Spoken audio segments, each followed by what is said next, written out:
Good evening everyone and welcome back to the World Online Racing YouTube channel for round number 4 of Season 21 here in PC Tier 1, where the story so far this season has been the domination of one man. It is Nicholas Longuet coming into tonight, 3 races down and 3 wins on the cards. My name is Dan Field and tonight I'm being joined by Nathan Richards. Nathan, do you see Nicholas going 4 for 4 today?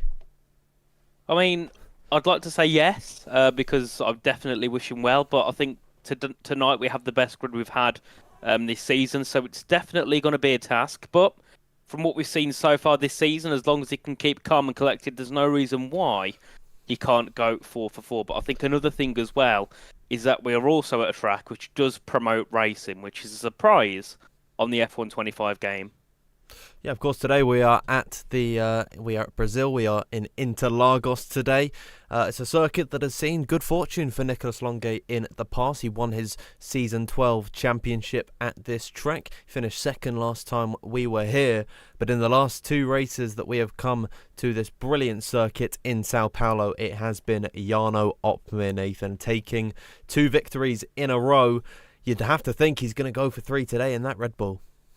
Yep, certainly. I think Jarno, this game, it's been a bit of an interesting one because there's been races where he's been flying. You know, he's been on the podium, he's taken wins, but there's also been races here and in other leagues as well where he's kind of struggled to get into the points and sometimes just managed a P5 or a P6 here and there. So it's certainly going to be interesting for Jarno, and I think the good thing is we know that his pace in qualifying isn't always the best, and with a track like Brazil where you can overtake and there's always lots of options for strategy, if he does have a poor qualifying like we've seen in the past, there's certainly a way for him to inroad his way through and get up into some decent points positions. Absolutely. Qualifying is about to start. Of course, we take you through the Q1, Q2 and Q3 session.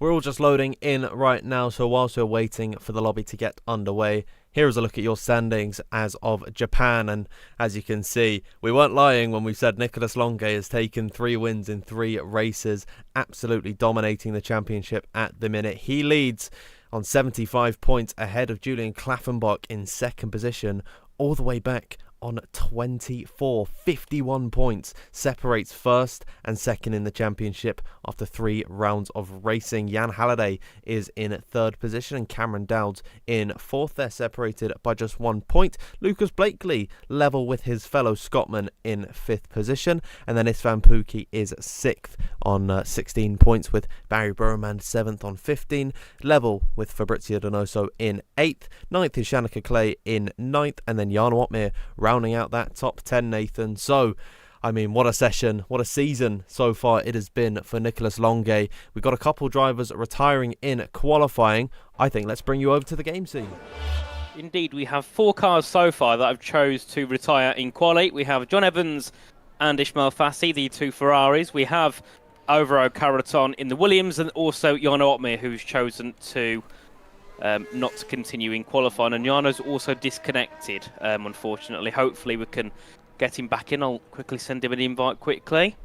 Unfortunately, he's on EA, so I have to scroll down quite far to find Jarno's name. But I'll get with him eventually. Well, looking at the grid tonight, you can see it on your screens. I'll run you through the list in order of the sort of the pecking order that we have in Formula 1. In the McLaren tonight, it's 2 reserve drivers, Jack West and Zander Van Dyken, lining up in the Papaya car. Ferrari, it is a full-time lineup of John Evans and Ismail Fassi. That'll be very exciting. Red Bull is Jan Otmir and Shanika Clay. I'm not sure if this was the case last time by, but Shanika is actually a full-time driver now instead of Freddie Rasmussen in that Red Bull, so we should be seeing him week in, week out. Mercedes, it is a reserve duo of Leo Lund, who we've seen a couple of times so far this season, and Ryan Modler. Nathan, I'm not sure if we've seen him before this season. Of course, I was absent for the previous 2 races, but it's good to see him. He's also our host for this evening, so thank you to Ryan.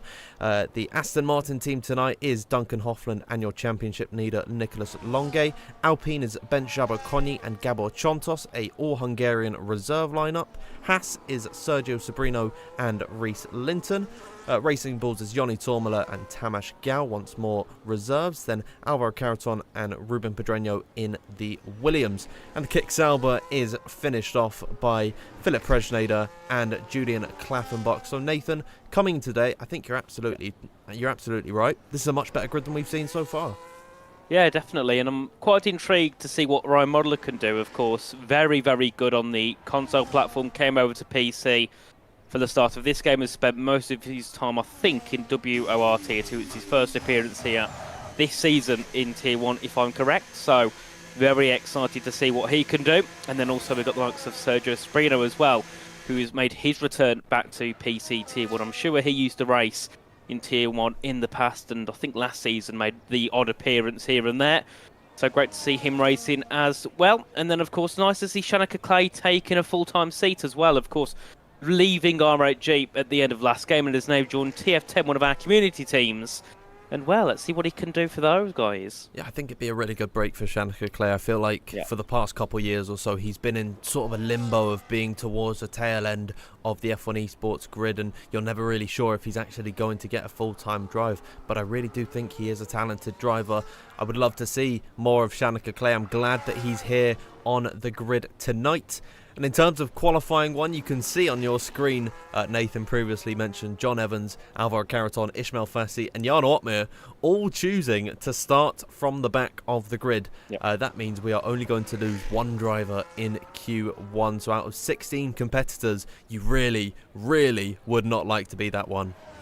Yes, that is the worst position to be in, to be the only one to go out in Q1, to be the statistically worst qualifier in the session. That is the last thing that anybody would want, and I'm slightly annoyed. I wish we just had somebody else retire so we can go to Q2, because we're doing all of this just to lose 1 driver. Of course, Ryan Modler has set a lap on the intermediate tyres. Nobody else has set a lap at all, and of course, hopefully they'll all head out soon, normally around the 11 to 10 minute mark on a set of the soft tyres, and then of course, we'll see which 1 driver will lose at the end of Q1. And of course, guys in the chat, let us know who you think we will lose at the end of Q1, because you never know with a track like this, do you, Dan? Because we've seen in the past sometimes you can have like the top 10 covered by a 10th. It's that crazy sometimes around this circuit, isn't it? I know, it's a very short track. Of course, we've seen Ryan Modler on a set of the intermediates do a 1:10.9, which is an absolutely rapid time around most circuits. Of course,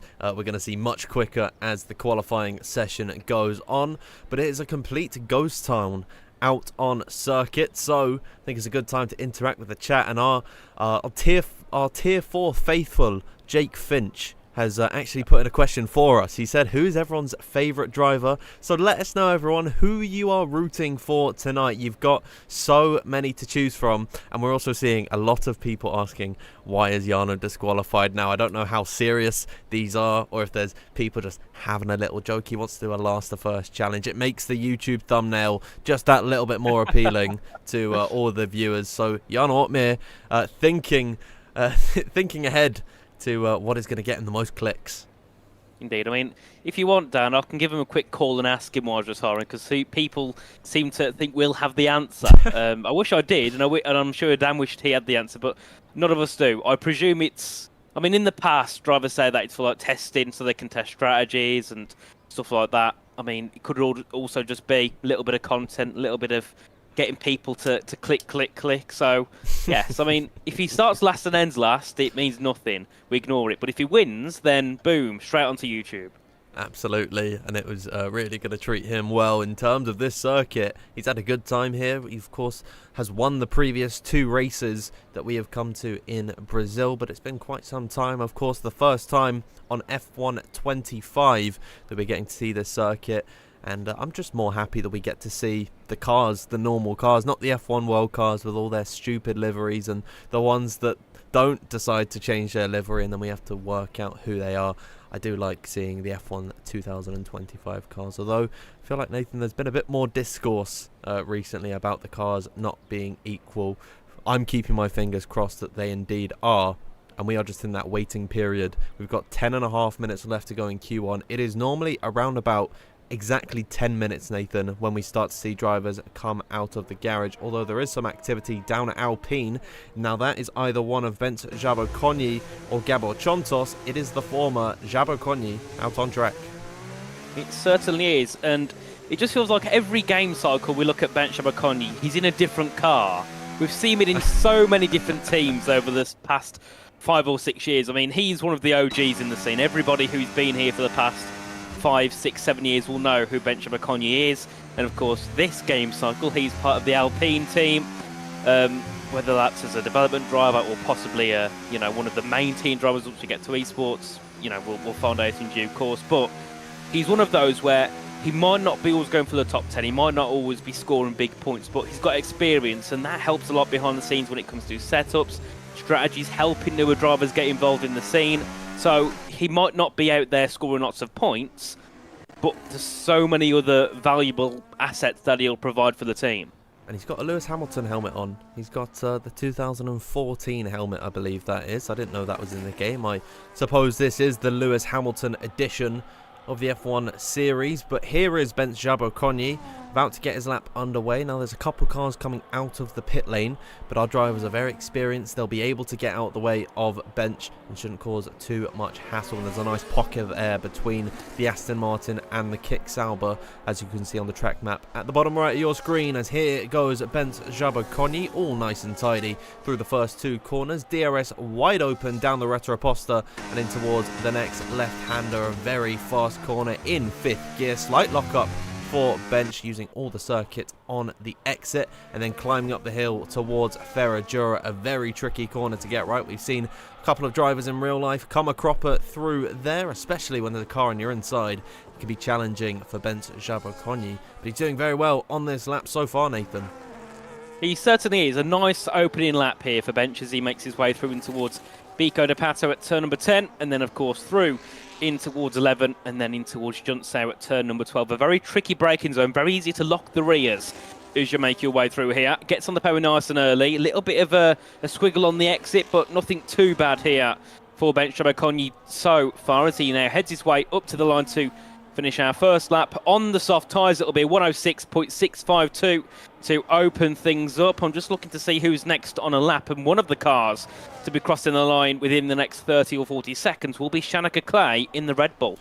Let's see, Shanika Clay's currently in the second sector. A couple of cars finishing their outlaps, or indeed getting a lap done. It's quite hard to tell when you just see the little dots running around the screen. But Shanika Clay looking nice and tidy on this lap. The mid-50 was Ben Jabokony's first and second sector time, and he has just about scored that, but he's purple in sector 2 according to the track map. We've seen Ryan Modler do another lap time. He has gone exactly 2/10 slower than Ben Jabokony. Not too much pressure in this qualifying session, given that 4 runners are already out of the order, and there is Shanika Clay towards the line. A 1 minute 6.529, the first the quickest time of this session on the first run of laps. I'm trying to see who we can spot next. I spot Jack West off the circuit. I was just trying to spectate him, see what he was doing on his lap, but an unfortunate off for him there. Jack West not going to be able to get a lap done. That should see him, Nathan, right at the bottom of the order. It certainly would do. Not ideal at all there for Jack West, as I think we have Tamas Gal heading up to the line in the V carb. We'll see what he can put onto the board. We did see as well Xander Van Dyken into 4th place for McLaren. What can Tamas Gal manage? Goes quickest at 106.522. Then it's going to be Ruben Pedreño. He goes a 10th quicker. Jumps up to 1st. What about Nicholas Longue? Goes 3rd, of course. If you are new here, Nicholas Longue has taken the win in the past 3 rounds. And I've got to say, that's a nice lap to get things underway for him. But of course, if he wants to be at the top of Q3 in around 30 minutes time, he needs to find more time than that. Well, it's a very close running at the minute in qualifying. Reese Linton is, I believe, starting another lap here. Right, actually just bring up his telemetry. Yeah, he's harvesting, so I think Reese Linton not pushing on this run. But looking at the times on your screens, I'll get the gap to the leader. The top 5 separated by just under a 1/10 of a second. Discounting... Oh, wow, yeah, I just noticed Johnny Torman has gone up top. He's gone ahead of Tamas Gal by just 1/1000th of a second. And how about that, Nathan? From 2nd down to 5th, so 4 cars separated by 0.008 of a second. Those are some incredibly close lap times there. I don't know how much closer we're going to get towards the tail end of Q1, but somehow without a lap on the board, actually John Evans has just been dropped in by Leo Lund, I believe that was, nestling himself into 13th position on a 1 minute 21.7. It's Jack West at the minute, the driver getting the drop. It certainly is, as we do see Reese Linton in the Haas car, also looking to get a lap time on the board. Currently sits 14th, of course. One of 3 drivers not to put a lap onto that timing board. Up to the line, where can he go? Goes 6th fastest. Not a bad lap at all there for Reese Linton. As Julian Klappenbach was on a lap, but he made a mistake at the top of Ferradura, so he's going to have to either go again or go into the pits and take a new set of tyres. We do have Leo Lund as well on a lap, of course. I think has gone for 2 outlaps in this session. Did an outlap, then did another one, and this is his final run, at least on this set of tyres or on this run plan. And he's, yes, a 50.933. That's, I think, going on for a 0.7 actually, so that's not going to be too ideal for Leo Lund. But Danny has still got that little bit of a short run to go to the line. Let's see what Leo Lund can do. Yeah, Leo Lund was actually down in the 2nd sector on his previous time, and you hit the nail on the head there, Nathan. A 1 minute 6.747 for him. But unfortunately, not quite flying like the airplane would is Leo Lund. However, he's still got an opportunity to come back into the pit lane. And he was actually down in Sector 1. He must have made a mistake in Sector 2 on that initial lap, then recharged the battery and went again. So we'll see what Jack West can do. He is on a run at the minute, and Jack West has come out early now, Nathan. He's feeling the pressure being down in 17th, messing up his lap time. He's got to do it now. He certainly has, but I'm sure Jack West has got something in his pocket to get a lap on the board. He's done a decent first sector. I think it was around a 10th off what we saw from Pedreño, but of course still has 2 and 3 to go. We'll see what he can do at the end of Sector 2. Oh, that was a bit of a slide heading out of Bico de Pato.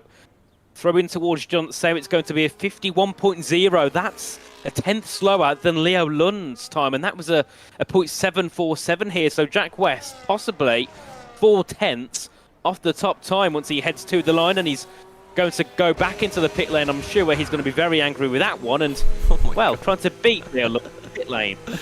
He's almost killed Leo Lund. That is a real shame for Jack West. Ryan. He's struggling in this session, as Ryan Modler, he was actually up on his previous best time. He was up by just 0.04 of a second. Not too happy with that improvement. And how about that? The top 8 have all decided to retire from this session. They are a decent ways clear of 9th downwards. Gabor Chontos is on a 1 minute 6.587, so he's about 7 hundredths of a second clear of Bent Jabo Konyi, his teammate for tonight, in 9th. That will leave the pressure on everyone from Bent Jabo Konyi all the way down to Jack West. A couple of drivers on their outlaps now. It is Philip Prejnader currently on a 1 minute 6.687, a full 10th off of Gabor Chontos, who has decided to retire. He will be the first one to complete his outlap and go for a push lap here.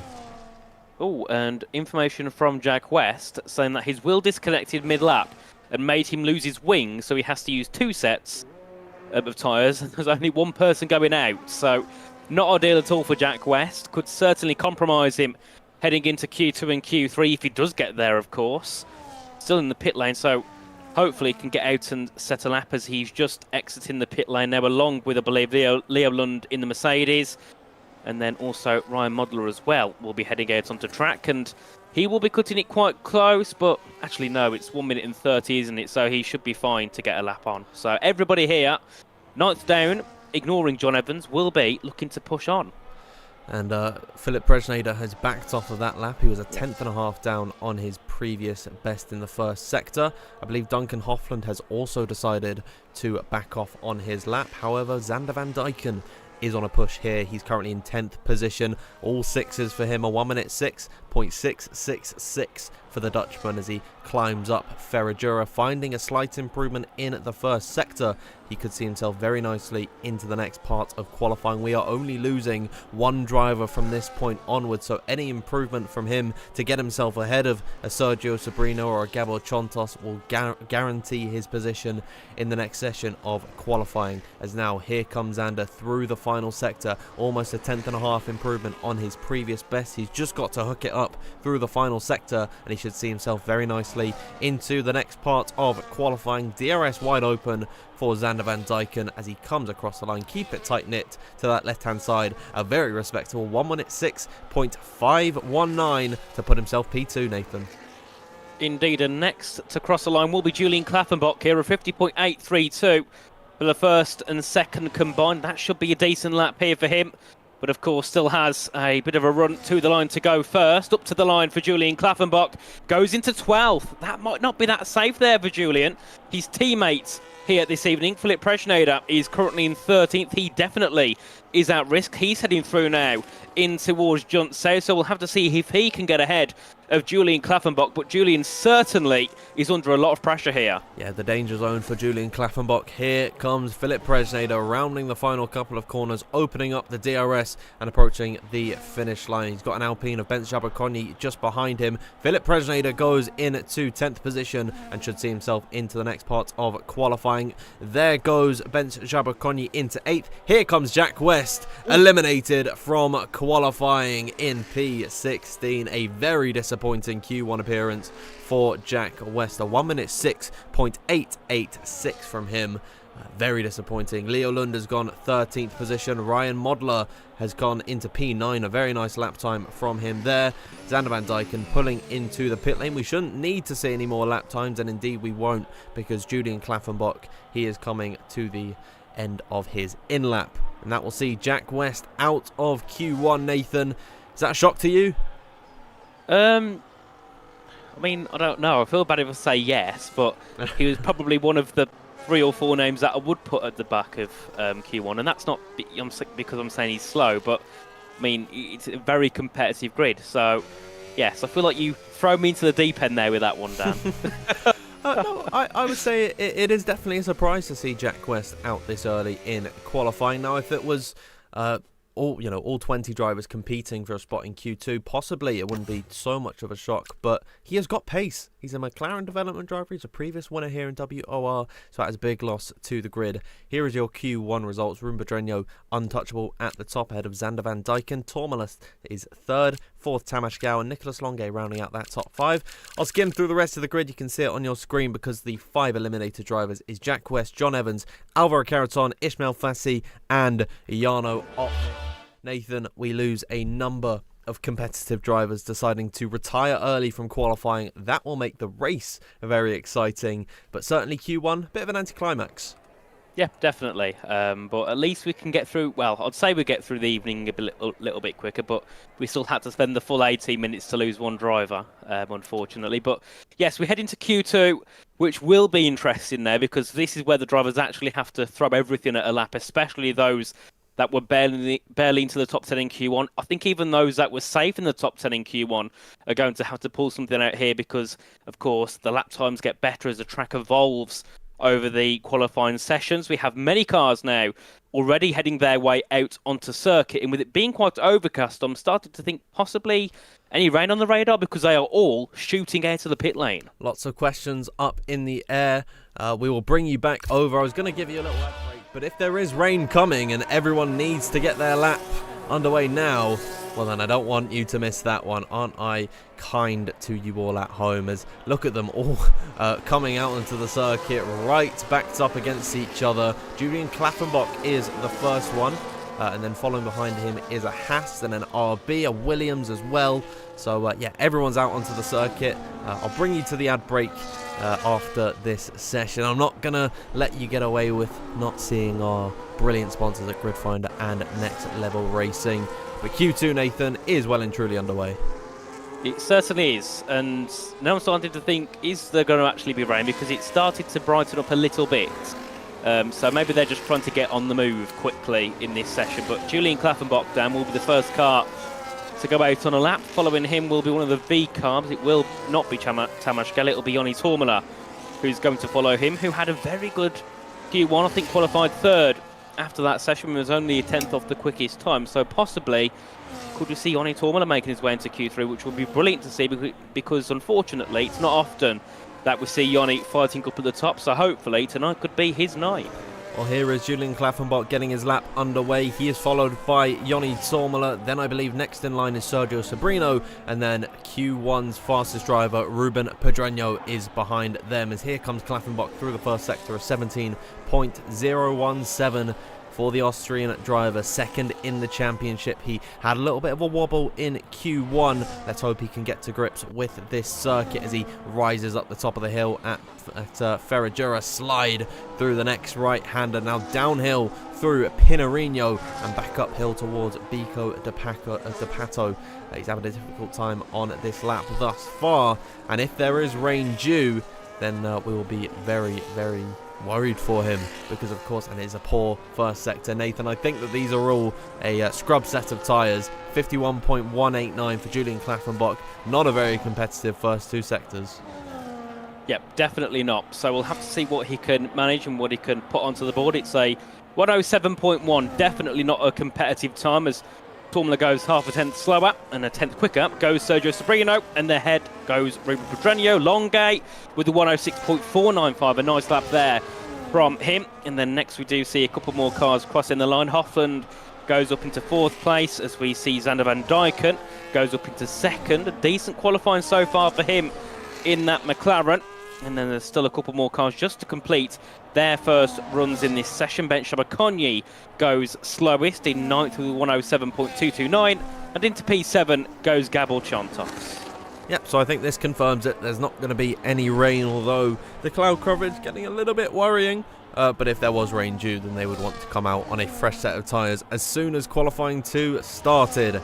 So you get away without the adverts this time by, but nevertheless, the first couple laps are done. A few more drivers getting their laps on board. Here we are watching Shanika Clay, not looking competitive at all, and I think he's actually backed off. Indeed he has, so he won't get a bank of time on this run, as he will head through the final few sectors. Now you might be wondering at home why they do this scrub set. My personal belief, I'm not sure if it's actually true, it's just that psychological advantage of having that green delta when you're on the lap time, when you're on your proper lap time in the top right of your screen. It gives you that little bit more confidence to really push on your lap.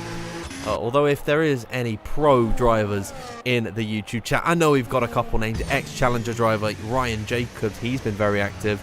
I would love to know if I can be corrected on that one. Well, I always thought it was something to do as well with, like, not wasting loads of new sets. But, of course, I don't know how many they can take through into Q2 and Q3. So, Yes, I wouldn't be 100% sure. But yes, we do see now all of our cars heading back into the pit lane once more, and then of course they'll probably go out twice more actually, depending on how many tyres they want to use, and also depending on the sort of lap times they set in the next run. Of course, if they can put a really competitive lap time on the board, they might not bother going back out. But if they, seem to struggle on their next laps, then we'll see them out at the end of Q2 as well. Absolutely, as we are below 10 minutes in this session, Shanika Clay is coming out on circuit, as is a whole host of drivers on a fresh set of tyres. Nathan, I've heard twice in the YouTube chat that I have made someone's day, so I'm very happy that first it was the mighty Jake Finch in PC Tier 4, then we had ex-Challengers driver and former commentator here in PC Tier 1, Ryan Jacobs. I'm making everyone's day. I'm a man of the people, Nathan. Are you making anyone's day in the chat? Let us know, everyone, if Nathan's made your day, please. I mean, I don't think I have, but if I have, I suppose... what do I even say? I don't say thank you, do I? You're welcome. That's what you got to say. You're welcome. That's it. Yes, there we go. So if I have, you're welcome to everybody. But yes, I mean, me and Dan do get a lot of compliments in the chat, which is great to see. So of course, we do appreciate every message that we get in the chat. Absolutely, as here is Joni Tormala, the father, out on his outlap. He's got a Red Bull just behind him. That is Shanika Clay, of course, no Jana Watmere in this session. Now, which Aston Martin? It is Nicholas Longe right behind them. Nicholas Longe, a 1 minute 6.495. That's a very impressive lap time for a scrubbed set of tyres, so I fear what he's got in store for us now. But let's have a look at Joni Tormala starting this lap, headed downhill and towards the first corner. Very easy to have a lock up through here. Gravity is working against you. But this is going to be 2 outlaps for Joni Tormala. He is not pushing whatsoever on this one. So I tell you what, Nathan, let's go back to Nicholas Longe, see if he's pushing on a lap, and then we can see what the championship leader has in store for us.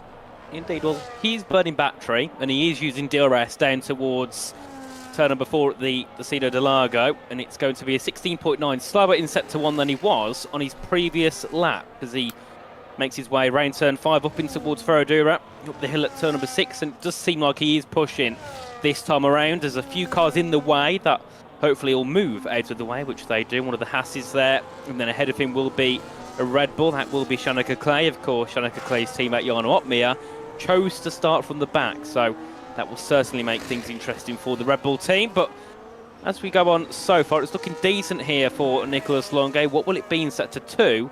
Is up by just over 1/10 of a second, so not too shabby for the Aston Martin. Yeah, it's looking good for Nicholas Longe. Let's jump along with Shanika Clay. He is just finishing his lap now. He will go to the top of the order with a 1 minute 6.377. How long will that last? Will Longe go quicker? Indeed, he will, with a 0.328 from him. A very nice lap time indeed there. Reese Linton is just finishing an outlap. So is an RB car.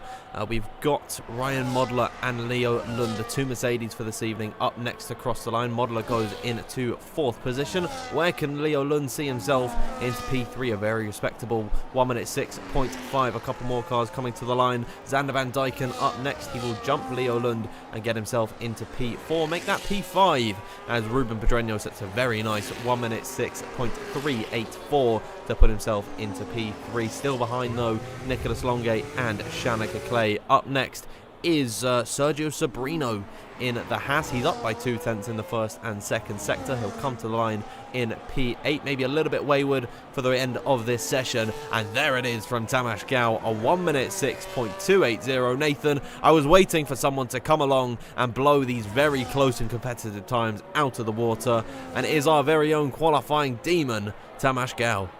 Of course, I think if you've got to put any money on someone topping a qualifying session, you can put money on Tamas Gao. As next we have Joni Tormala. Where can he go? P5, solid lap time there for the teammate of Tamas Gao for this evening. But yes, Tamas Gao very quick in qualifying. We see him top Q1 and Q2 on many, many occasions. And then, of course, the odd pole position here and there. Very good in qualifying. And if he could be that good in the race, he would easily be a top 10 driver on the grid. But as we know, and we've seen from a couple of game cycles now, he always tends to drop back in the races, sometimes due to strategy, sometimes maybe a bit of confidence and pace. So, yet again, hopefully he's another driver tonight that can try and bounce back and score some decent points. But I do believe then we have Julian Klafferbach still on a lap along with Reese Linton. A couple of drivers on a lap. Julian Klafferbach certainly is improving. He's up by almost 7/10 of a second. He's headed now towards the start-finish line. Open up that DRS, and Julian Klafferbach down in 15th position. Can he see himself to the top of the order? Almost. 1 minute 6.286, just 6 thousandths behind Tamas Gao at the minute. Reese Linton is on a push lap. He invalidated his previous attempt, so these are a slightly used set of tyres, but I'd imagine he'll have charged up the battery and gone for a fully fledged push lap here, as here he comes up towards the line in that drop zone currently. Where can Reese Linton go to? Just about scraping into Q3 at the minute in P9. So now, Nathan, after all the initial lap times have been set, your bottom 5, Xander Van Dijken, Gabor Chontos, Sergio Sobrino, Leo Lund and Ryan Modler. Any surprises down there for you? Not really, no. I think because obviously a lot of these are our reserves, the likes of Gabor, Sergio, Leo, Ryan, don't really attend that much. You know, I think Leo's been here a couple of times. Sergio, I think Gabor's made one appearance in the past, and then of course Ryan, it's his first appearance, so I wouldn't say it's much of a surprise for those guys. But Xander Van Dijken as well, normally see him up into Q3 on many occasions, so bit of a surprise for him. But then again, he's what, 4 thousandths off the top 10, so it's not like he's, you know, that far into the drop zone. It's only a 10th between Joni Tormala and Gabor Chontos, and that's what, 6-7 cars, so definitely going to be an interesting end to Q2, and I think with the way that the gaps are currently, we're definitely going to have 1 or 2 surprises in there. And one thing that's surprising me is that you can see by the track map at the bottom right of your screen, Tamas Gao is coming back out onto the circuit with a 1 minute 6.280 and being just a second, around about 2/10 clear of Bence Jabot-Cogny behind him. This is very intriguing to see Tamas Gao coming out onto the circuit.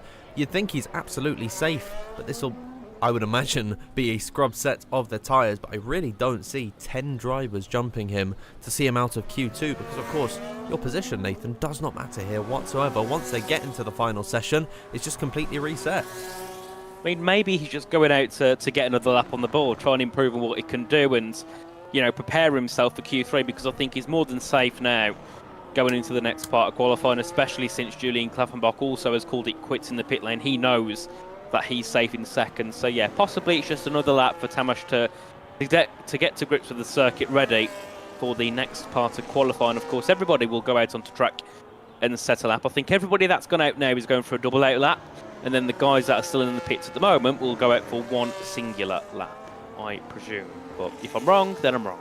Yeah, the only driver out of qualifying at the minute is Julian Klafferbach. He believes that he is safe, and I would absolutely agree with that. I'd say the top 5 are all safe in this session, although it's a very small circuit. One slight error really can set the difference between going into the top 5 like Tamas Gao, like Longe, Shankar Clay and Rubadrenio. That could be the difference, that one mistake between being in that group or down in the bottom 5, so we'll just have to wait and see. As Tamas Gao, yeah, you're absolutely right, Nathan, it's a double out lap for him, so he is going to push for another run here.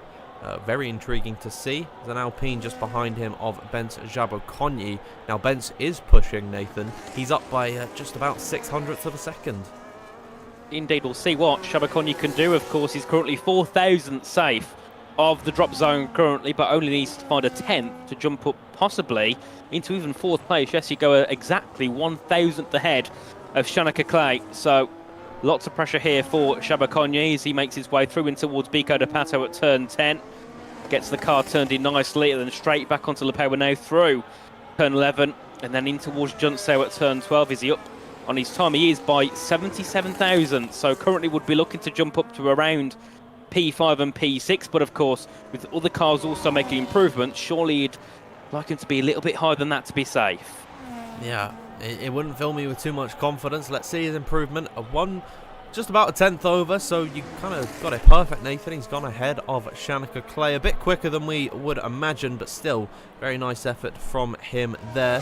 We're watching Sergio Sobrino. He has decided to back off on his lap. We've got one of the Mercedes, Leo Lund, coming up towards the line. He's got the DRS open. There was a slight bit of lag there. That is not a very competitive time when you consider everyone else behind him. There is Ruben Pedreño going into the 1 minute 6.2s. Very impressive time, one of 3 drivers to do so. Kick Sauber is coming across next. That's Philip Presneder not improving on his lap. Nicolas Longue is getting his lap underway. That will leave the Alpine of Gabor Chontos, Nathan. He's up by almost a tenth of a second, but he's currently down in 14th. Yep, needs a lot more time than that if he wants to go through to Q3. Up to the line, where can he go? 10th. I don't think that'll be safe, but, you know, we've seen crazier things happen. There could be a chance that these 5 all make a mistake, and already one has. Sergio Sobrino invalidated on his lap, so he'll be out of Q2 here. Next to cross the line will be Reese Linton, but Dan, he's only up by half a tenth in Sector 2. Here comes Tormala up towards the line. He'll see himself into second position. A very nice lap from him there, and Reese Linton will join him just 100th down on the father. As coming up towards the line next, Hamash Gal puts himself in a nice spot. Where's Duncan Hoffland? I've kept my eye on him. He's in the drop zone, but no longer. He'll set himself a nice time into P2. That will eliminate Gabor Chontos from this session. Philip Presneder, he's in the drop zone, and he needs a very strong lap time here. Here he comes up towards the line in the Kick Sauber car. Philip Presneder does not find an improvement, as he's unfortunately out of this session. Leo Lund's pulled back into the pit lane, and Ryan Modler is invalid on his lap time. That will see him out of qualifying. Ruben Pedreño is quickest once again, but your bottom 5 is Leo Lund, Gabor Chontos, Philip Presneder, Ryan Modler, and Sergio Sobrino. Ben Shabakoni surviving by the skin of his teeth in P10. That was a very thick and fast final minute of qualifying there. It feels like all the lap times just came at once, Nathan. It did, and Leo Lund will be so annoyed with himself for that one, because he was up by 2.5 tenths heading out of Sector 2. Then he crossed the line and was only 1.7 tenths up, so he lost 70 thousandths in Sector 3, and probably would have improved on that if he did a decent job. So big shame there for Leo Lund, but as it stands, the top 10 will be Ruben Pedreño, been brilliant so far in qualifying, ahead of Duncan Hoffland, Tamas Gal, Joni Tormala, Reese Linton, Julian Klaffenbach, Nicolas Longue, Xander Van Dijken, Chanaka Clay, and Ben Shabakoni. And then losing in this session, we have Leo Lund, Gabor Chontos, Philip Presneder, Ryan Modler, and then Sergio Sobrino. So our top 10, Dan, separated by 1.5 tenths of a second. The top 6 separated by only 80 thousandths of a second. So a very competitive Q3 is on the way. Absolutely. Stay tuned for that. We will join you in the final parts of qualifying after a quick word from our sponsors at Gridfinder and Next Level Racing.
Welcome back, everyone, to the final parts of qualifying. Q3 is underway. There's a safety car! What? There's a the safety car's on the circuit. Oh my, what? Okay, it's gone now, I suppose. Well, that was interesting. Julian Klaffenbach getting his lap started. Oh, it's there. It's going back. No, it's carrying on. It's in a lap. Look at Ben Shabakoni's on board. Oh no! Oh no! Oh my He's god! The safety car. Oh my goodness. Right. Well, Ben Shabakoni, there's no collision there. So even though we made a massive thud, Bench has got his... He's still going. Right, okay. There's a safety car on circuit, but it seemed to have not affected Bench's lap time, so that is hilarious. I wonder... 11 cars to pole, burnt Mylander, late entry. But Mylander's on the grid, and Bench Abercrombie's invalidated his lap time, as has Julian Klaffenbach. Now, I want to see Joni Tormola's perspective. He's coming out on circuit now. Oh, no. If he'll catch a safety car. I've seen all sorts of stuff, Nathan, happen on this game. Yeah. I've never seen a safety car during qualifying. That is hilarious. I mean, I'm thinking of things that we saw in the past. I remember, Dan, I think it was with you at Spa, with the people going up and through the pit lane, through the building. Yeah, we've had many things happen. What else can you remember that's happened in a qualifying or a race? No, Too many. Oh my! I've got tears in my eyes at the minute, but yeah, Joni Tormola's getting his lap underway. I wonder if the drivers can actually see that. I don't think so. If anyone is, watching at home and seeing anyone live streaming on Twitch, please do go over and just check if they can see it.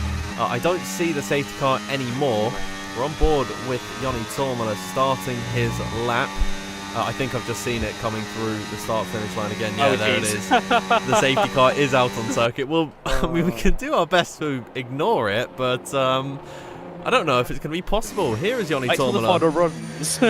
Oh my goodness, that would be very frustrating. Yeah, Joni Tormola not pushing on this lap, and he is going to go right under the safety car there. Well, just to the inside. An excellent overtake from Joni, but that is once again a second installation lap for him. Let's see if Shanika Clay will be doing the same thing. I believe, finally, Nathan, Shanika might be actually pushing on this one. Yes, but we also have Bench Abercrombie, who I thought was pushing, but he's not, so never mind. But no, back to Shanika Clay. An 18.1 in sector 1, that's a decent first sector, but he's already lifted off. He's down to third gear, so... What about Xander Van Dyke, and is he going to push on this lap possibly, heading into turn 1? Seems so, but... Oh, he's invalidated, so never mind. What about Ruben Pedreño? Is he going to push? No, he's not.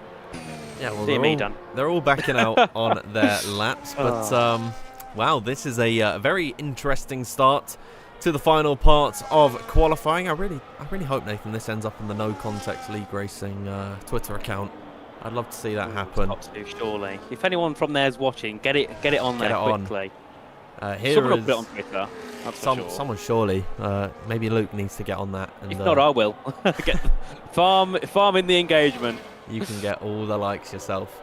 We're watching Duncan Hoffland on his lap. I do believe we are finally seeing a push, unless we are seeing a repeat of what happened with Shanika Clay. It doesn't seem like it, so now I think we're going to get a representative lap time here. Duncan Hoffland climbing to the top of the hill of Ferradura. We're coming up to the halfway point of qualifying, Nathan. We've yet to see a competitive lap time. Joni Tormola, got to keep an eye out for him. He is on a lap now, as is Shanika Clay, so everyone will just be repeating their laps then back into the pit lane. But it is Duncan Hoffland to be the first one to complete a lap. He's headed through the final few sectors now.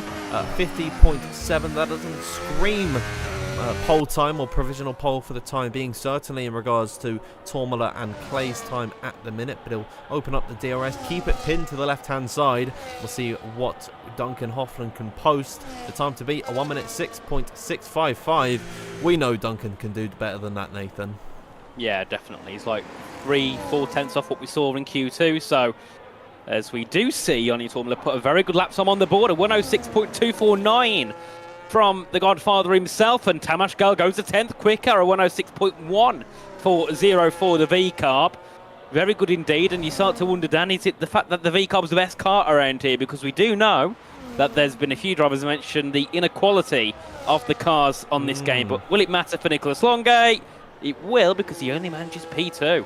He's got himself into a very nice V-Carb sandwich at the minute, and I wonder how long it's going to take for performances like this from Tamas Gal and Joni Tormola in qualifying for Helmut Marko to get on the phone, get them in a real-life racing seat. Here is Ruben Pedreño in the slipstream of the safety car. That is actually illegal in WOR. You're not allowed to give anyone a tow. Here comes Pedreño up towards the line, and will it be the first 1 minute 5? No, it'll be the exact same lap time as Nicholas Longay to the nearest thousandth of a second. That is very impressive from them both there. But Pedreño lines up P3 at the minute. I do believe, Nathan, that will be the first run of laps over and done with, unless Klaffenbach and Jabber-Conye have anything to say about that. But so far, Tamas Gal quickest, although Longue and Pedreño just 7 thousandths behind him. Indeed, but Julian Klaffenbach is looking good on this next lap. He's just heading out of Junseo and up towards the line shortly. We'll see what he can do in the kickstable. Can he try and take that pole position away from Tamas Gal as he heads his way up towards the line in the kickstable? What will it be? It's going to only be 7th place. A 106.397 there for Julian Klaffenbach. And so as we see, the top 5, very competitive indeed. Reese Linton as well. Got up into 4th place, of course, was at a bit of risk at the end of Q2. And comfortably up into the top 5 there with a 191. Very nice indeed from the Haas. Yeah, and as you can see by the gaps to the leader, the top 4 are separated exactly by 500ths of a second, although on the timing tower it's 51 thousandths of a second. So Reece Linton, I think, is on the lower end of the 10,000th of a second, so they rounded his time down to be close to Tamas Gal's. But nevertheless, he will pull into the pit lane, as will Julian Klaffenbach, and as will Benson Jabber-Conye. Although, no, that's a Williams coming to the pits. That's Pedreño pulling in. I always get mixed up with all the blues. As, now a couple of drivers just waiting to get back out on circuit. 3.5 minutes left to go now. We didn't actually ask anyone what their prediction is, Nathan, for Q3. It's a bit late now, and we're not going to fault you for picking the likes of Tamas Gal, Nicolas Longue, or Pedreño. But everyone at home watching, you've got 3 minutes to get your prediction for the fastest Q3 time here. You can see all 10 drivers on the grid. Let us know in the live chat who you believe will be taking pole position. Nathan, you know what I'm about to do. I'm going to throw the question over to you. Who have you got your money on? Joni Toomala. I like that prediction. He's down in 5th position at the minute, round about a 10th just over behind his teammate. Duncan Hoffland is the first driver out on circuit, currently on a 1 minute 6.655. We'll see if he's able to find a good improvement. Let's see what our live chat has to say about some of this. Joni Toomala says Nua. I'm just going to say Nua there. I can't say that surname, unfortunately. Ethan Devaney says Nathan Richards on pole. Kuba says Otmir pole from DSQ. Interesting. Florian has said Pedreño with a 1 minute 6.0. Lux, my lovely girlfriend, says Shanaka Clay, her absolute favourite driver. And there it is, the first prediction there. Mr. No Name says, I think safety car will take it.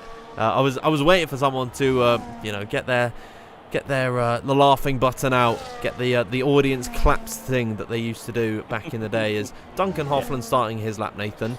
He is not pushing on this one at all. He's going for 2 outlaps here. I'd imagine we might see the same thing from Bench, although he is seemingly getting this lap started. Yes, he is heading down towards turn 4, of course, down the Retro-Aposta.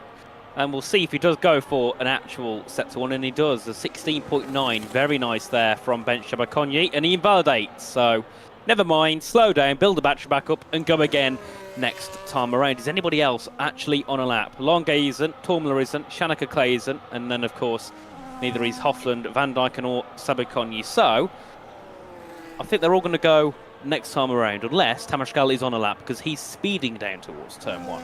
Here he is in through the first corner, or will he cut that inside? Or doesn't seem like it, so maybe Tamas Gal is going for a run, and I don't think he's actually buying into this double out lap trickery that everyone is pulling. He is going one and done at the minute, with 1 minute left to go in this session. He's found a quarter of a tenth on his previous best, very marginally improving on that first sector, but this is a sport where literal thousandths of a seconds really do matter. Tamas Gal is your current provisional pole sitter. He's got the safety car right in his way. A massive thud to break the eardrums of all of our viewers at home. Headed through now Bico de Pato and in towards the final sector. Tamas Gal, this is critical. What is his improvement in the second sector? He's finding a tenth on his previous best. If he can really hook it up through the final sector, we could see a potential 1 minute 5.9 on the cards, as here comes Tamas Gal, DRS wide open and coming up towards the line. What will it be for the Hungarian driver? It's a 1 minute 6.039, the quickest time we have seen today. An emphatic lap from him there, but will it be enough for pole? It won't. Well, it could be. We'll have to see. As Reese Linton looks to try and take that away, he can't. In second place, Ruben Pedreño, Dan, has also made a mistake. He invalidated through Sector 2.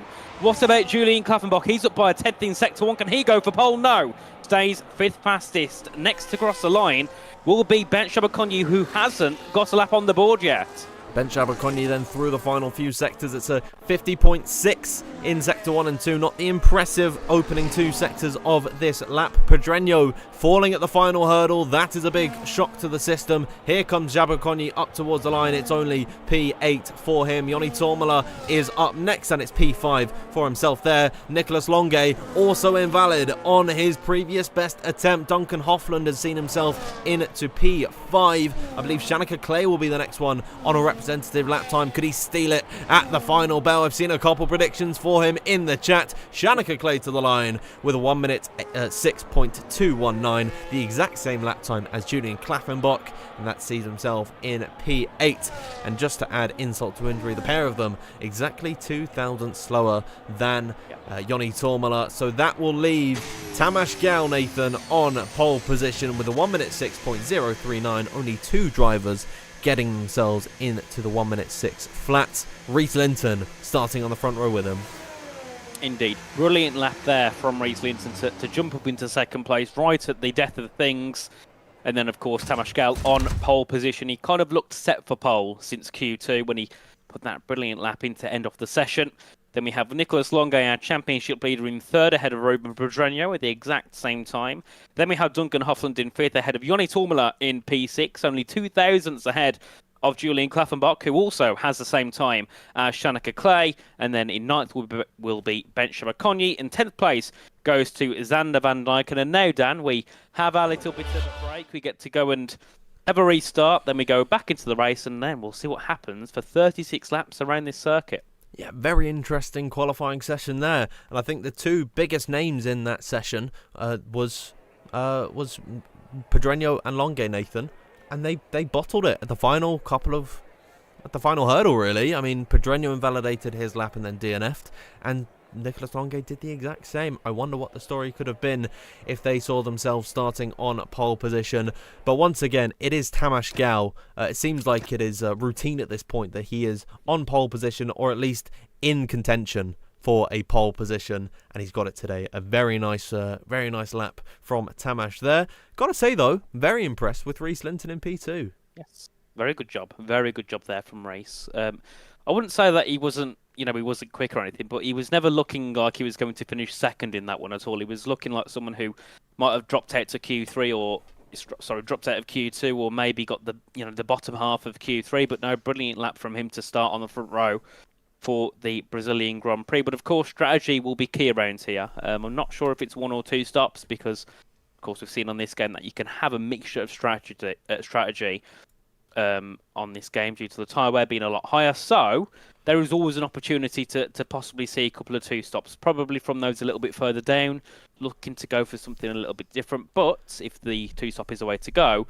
then some of those near the back might go for the 1 stop to try something a bit different. Yeah, of course, the main event is almost upon us. I'm very excited to see the 4 drivers that all decided they had no intention of qualifying at all. It was John Evans, Ishmael Fassi, the 2 Ferraris, Alvaro Carreton in the Williams, and of course, Jarno Opmeer starting right down at the tail end of the field. Nathan, that is going to be some exciting viewing there, seeing those guys fighting their way up through the field. Although, I don't really see it happen too much. We never really get those stories of someone starting right down the order, then climbing their way up the top. It seems like most times drivers tend to get mired in the back of the field. Indeed. We saw that at the start of this game for sure. Really difficult to make moves. But if Jarno plays the strategy right, there's no reason why we can't see him go a little bit further up the field. And I think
Are we on? Can you hear us? Hello, everyone.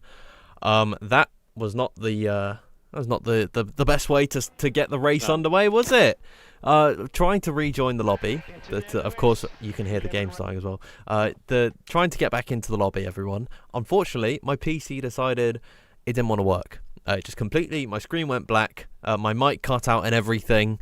So, what can you do? But on the bright side, we wouldn't have been in anyways, Nathan, because Ruben's PC's also crashed. So It did. I'm not all to blame for this. I think he had a little bit of jinxing as well because he was the one that told Jack to hurry up and get in the lobby, and then his PC died. But yeah, hopefully he can get back in shortly and we can get underway with some racing. As a few of the drivers don't seem too happy about all of our issues going on, but hopefully, Dan, you can get in, no troubles at all, because I've got to say, ignoring your PC issues, recently the EA servers have been a little bit unstable, haven't they? We've seen a lot more desync happening recently, so yeah, very weird. I might need another invite as well because my one decided to not let me join. So We'll get you in. we're having a good time One way of or things another. here in WOR. I think now. Oh, Jack West has also invited me. Thank you, Jack. Very kind of you. I'm getting loads of invites come through. Jack is actually just spamming me. I'm in now, everyone, so you can start the race. And now, Nathan, we can stop talking about all our issues. We have got Tamas Gout on pole position, a driver who has got the qualifying pace, but notably he struggles in the race.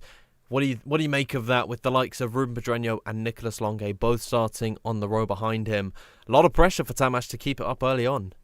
Yeah, definitely. But also, every driver on this grid knows each other's strengths and weaknesses. If they think Tamas will drop back, they might try and charge on early, try and get a position and get some moves done early. But also they might just choose, we'll just sit back, we'll just keep in the DRS, get through that first stint, and then of course things do start to get messy because we have that mixture of drivers going for the one stop and drivers going for that two stop strategy, which does always throw a bit of a curveball into it. So that's where things get interesting. First, I'd say lap one will be chaotic, and then the rest of the first stint will probably be quite boring, apart from those at the back working forward. But then once we get the pit stops underway, that's when things get interesting. That's when drivers are actually trying to make moves because they need to. And then, of course, last couple of laps, it's Brazil, it's chaos, like always. It always is, and there's always the element of weather. That could be an issue. We'll have to wait and see if the wet does come into play. Of course, Nathan, they've restarted the lobby, so there's no park ferme. They can get a wet setup on, so that's not really a concern for us. But still, that could throw a spanner into the works. Where do you look for the wet weather specialist? You look at Jan Whitmer, of course. He's fantastic in the wet. You look... I actually don't know who else. I think Nicolas Longue is quite good in the wet. I know that Istvan Pukki, even though he's not here, I feel like he's had some good performances in the wet weather. But nevertheless, we are about to get this race underway. We are just 5 seconds from getting this one back. I can see I had to refresh my my YouTube studio to get the chat back up and running. But it seems like everything is working. My sincerest apologies, everyone, but the race is about to start. We were having issues anyway with other drivers as well, and I completely agree with Senol there. WR needs to give me some money to get me a new PC. I absolutely agree with you. I've been far too loyal to this establishment since season 12. You'd think it's actually been 10 seasons, but we have missed a couple. I'd say it's about my 8th season or something, and not seen a penny drop into my account. But nevertheless, Nathan, this race is about to get underway. We're in that limbo where there's no countdown anymore because they removed it for some reason. So I will simply bring us to the game scene, and you can see slight cloud coverage up ahead. We touched on the weather. I wonder, is this going to be an issue for us? We'll have to see. Tyre-wise, at the moment, we've got a mixture of mediums and hards. Nobody going for the soft tyres, so that makes me think there's no rain on the horizon early on. But of course, later into the race, things can definitely change. But who would you say quickly, Dan, before we go in? Who are you looking at for your top 3? Oh, I'm looking at Nico and I'm looking at Ruben, but further down the order, I would really like to see what Jan Watmir, what Ismail Fassi can do right down at the back of the field. Let's have a look and see how they do. Let us know, everyone, in the live chat who your top 3 finishers are in this race. It is Reese Linton starting just behind Tamas Gout in qualifying, the only 2 drivers who were able to set a 1:06 flat in that Q3 appearance. Nicolas Longue and Ruben Pedreño had the potential to be right at the front of the order, but bottled it at the final hurdle. So we will see how this pans. How all this will pan out and what an exciting race it will be. We are just waiting to get this race underway, and then we will be filled with all the excitement of WOR PC Tier 1. Fresh off a break week, I hope everyone is rested and recharged. This is the strongest grid that we have got this season. Nathan, it's taking its time, isn't it? It is, and the worst part is this is when it catches us off guard, because we never know when it's going to go in. Righty, communicating with players. So is that saying we're going to go in? Because sometimes a change of something on the screen means something's happening. But no, never mind, nothing did happen. But I'm so annoyed why they got rid of that timer. There was no reason to get rid of it, not one single reason. But instead, it makes our job harder. Yeah, we just got to guess. And I feel like the timing tower has been in need of a desperate recharge. But here we are, getting ready then. 5 red lights in Sao Paulo. And we are underway for round number 4 of this season. It's a good start from Tamas Gal in towards the first corner. Nicolas Longue charging to the outside line of Reese Linton, but in towards the centre as they go. He's chopped at the wing and has to remain in P3. Now feeling the pressure from Ruben Pedreño as they get very nice and cleanly through the first couple of corners. It is Tamas Gal leading from Reese Linton. Nicolas Longue in 4th. They stay as they are, and there's a McLaren off the road. That is Sander van Dijken, I believe. Indeed, and also damage there for Gabor Chontos, and also further back damage as well. I'm not sure who that was. I think it's, Alvaro Caraton has got damage on his front wing off the circuit at turn 6. Not good at all there for Alvaro Caraton. As we do see the two Mercedes going side by side, as that's Leo Lund also with damage on that front wing. Not ideal there for Leo Lund as we make our way through in towards turn number 10, as Sergio Sobrino looking to try and get the better of Ryan Modler. Up into 14th goes Sobrino. Ryan's going to try and hang it around the outside. Contact into turn 12. And Sergio does tap the back of Leo Lund, but luckily no damage to his car as Ismail Fassi is looking to charge his way through. Yeah, Leo Lund, he should come into the pit lane at the end of this one, although he is going to remain out on circuit. I think there was a rear lock there for Leo Lund, and then Sergio Sobrino had to avoid it. Ismail Fassi is looking to work his way through the field. He'll duck to the inside of Sergio Sobrino, his fellow countryman. Now with the inside line through the curve at El Sol, he should have this advantage off the exit of the corner, and DRS wide open, of course, now being able to be used in the first 2 laps of the race. Interestingly enough, the AWS tyre strategies are saying that a 2-stop is going to happen, but they also said that both strategies require you to start on the hards. Only one driver is on a set of the hard compound tyres. That's Julian Klaffenbach.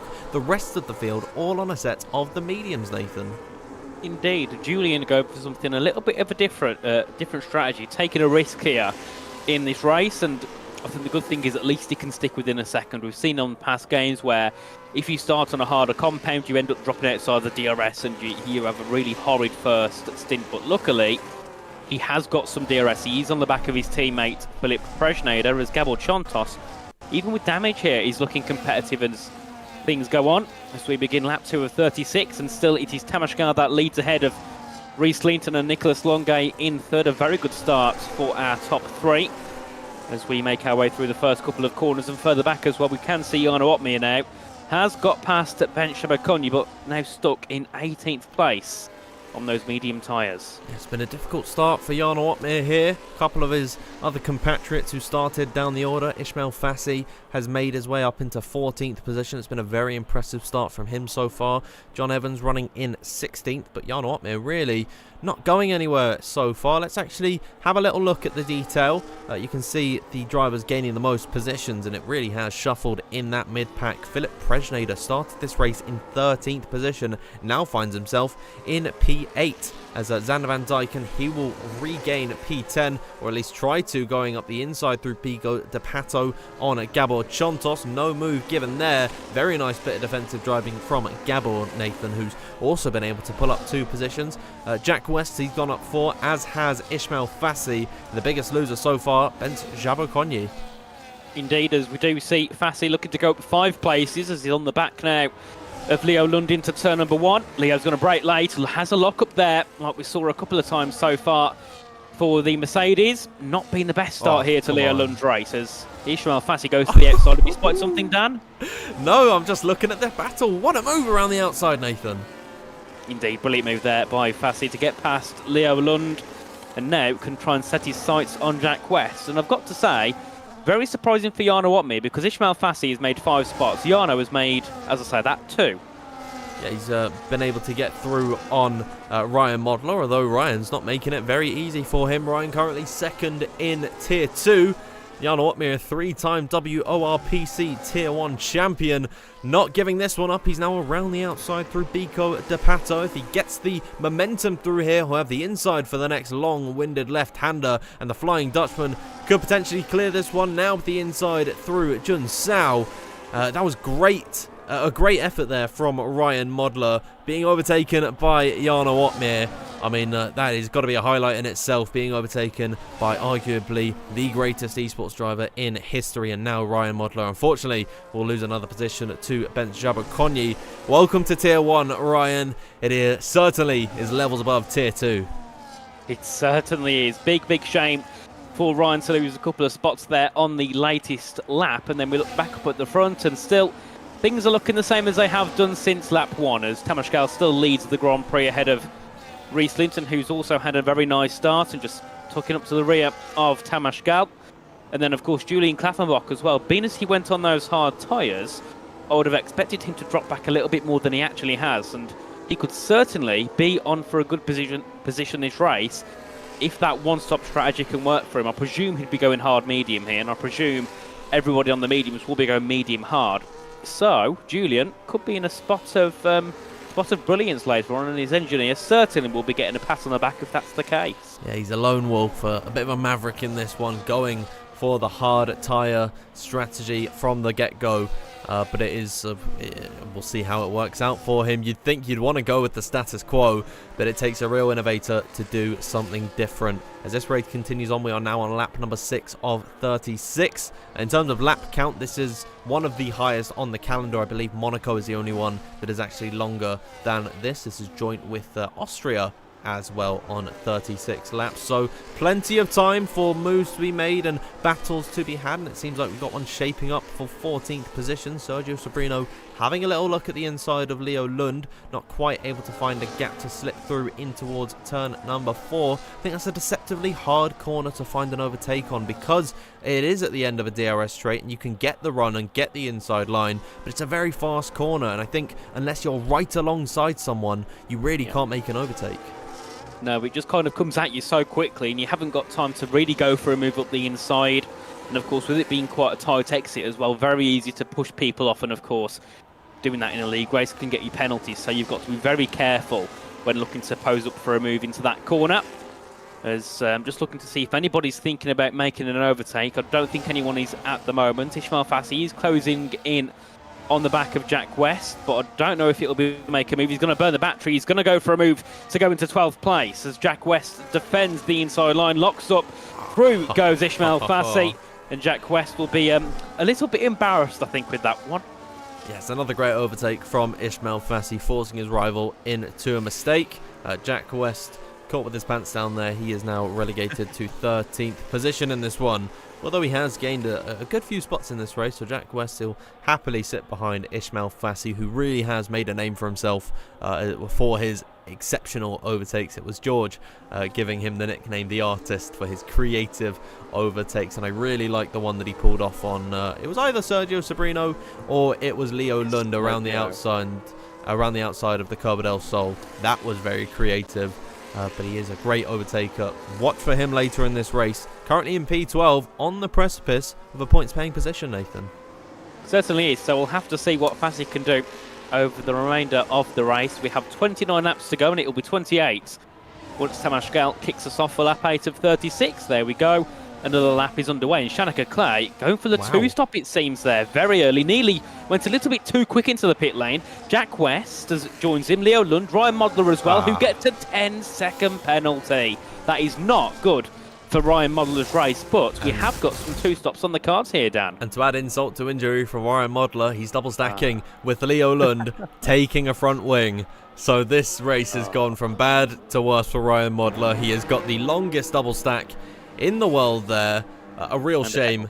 And there he is. He's decided to retire from this race. I don't believe he can leave the lobby because he is, of course, the host this evening. So he's going to have to just sit tight in his rig and watch the action unfold. We saw an overtake on circuit between Xander Van Dyken and Gabor Chontos.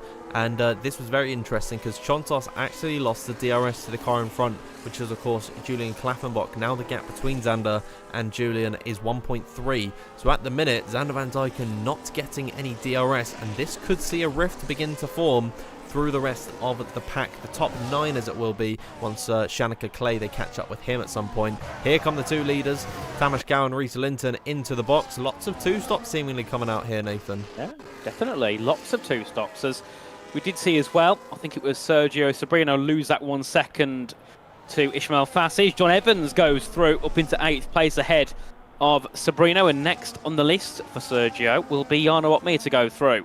Very good pace so far here by Opmeer, as we do see Shanika Clay. Where will he be compared to Galen Linton? This could be quite close as they head their way through out of turn 3. Could it be a possible net P3 here for Shanika Clay? Yes, it will. Gets ahead of Reese Linton, so that undercut there has worked heavily for Shanika Clay. Jack West also jumps ahead of Xander Van Dyke, and remember, he was in 14th before the pit stops. He now sits ahead of the car. That was P9. Wow, P2 then, a net P2 for Shanika Clay.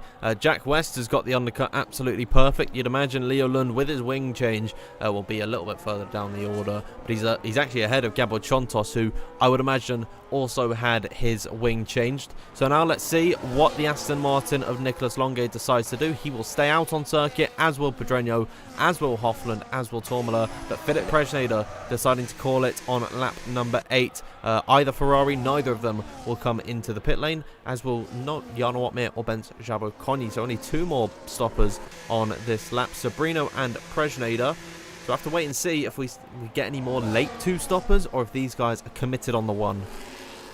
Well, if they are committed onto a one-stop strategy, this will make things interesting, because Tamas Gal has got a lot of work to do now. He's got to pull this train along and, of course, try his best to have some maximum pace to be able to pull closer to Nicolas Longe, because that's what they need to be able to do now. They need to close that gap down. Otherwise, things do get quite difficult as the race goes on. Sergio Sobrino also comes out of the pit lane in 16th place, behind the back of Jack West, as we continue our way on. So the top 3 on track is Longe, Pedreño and Hofland, but the net top 3 is Tamas Gal, Shanika Clay and Reese Linton as things stand. And then, of course, they've got a heavy gap back to Presneder. So if they do end up getting into a little bit of a battle up further, it doesn't affect them too much, because it's not like Philip Presneder is going to close up and make a move. And at the minute, it seems like Shanika Clay is beginning to lose a little bit of pace on the back of Tamas Gow. And in fact, just now he's dropped out of the 1 second window that he needs to take DRS. I wonder, has he got it down this straight? No, he does not. Shanika Clay won't have the use of DRS down towards turn number 1. Fastest lap of the race so far for Tamas Gow. He goes purple. No fastest lap point here in WOR, so it doesn't actually mean anything for the championship. And now Shanika's been able to wrestle himself back into that 1 second window. Couple more pit stops coming out as well. Duncan Hofland and Ismail Fassi have both decided to call it on lap number 10. But it seems like, Nathan, early signs of Shanika not being able to keep up with Tamas. Indeed, that is not good at all for Shanika Clay. Really not good for him. And also will affect Reese Linton too, because he really wants to be on the back of Tamas Gal, not have a car in the way if that car also can't stick within a second. As we make our way through in towards turns 9 and 10, of course, that gap coming down quickly between Tamas Gal and Bence Jabot-Conny. Last lap it was, I think, 8 seconds. It's now 4.7. So it has heavily flew down between Tamas Gal and those ahead, as Jarno Opmeer also ahead now of John Evans into P5, as Joni Tormala also goes into the pits. So if he's going for a 2-stop, he's in very late compared to some of the others, but the top 3 still stay, the top 4, sorry, still stay out, that being John Evans now in 4th place. Interesting. And we've seen a move for the lead of the race. Ruben Pedreño gets the move done down the DRS straight on Nicolas Longe. Not really any fight from Nico there to defend that position. So Ruben Pedreño now is your race leader in this one. As Joni Tormala, Jarno Opmeer, they'll be coming back out onto the circuit, as will... No, it's just them that came into the pit lane this lap by So we're in a bit of a lull period. We're not going to see too many overtakes. Everyone is just trying to make their strategy work, Nathan. We're about a third of the way through, so you can't win the race at this point. You've just got to get through this period, and then once the final pit stops come out, that's when we're going to see all the action take place.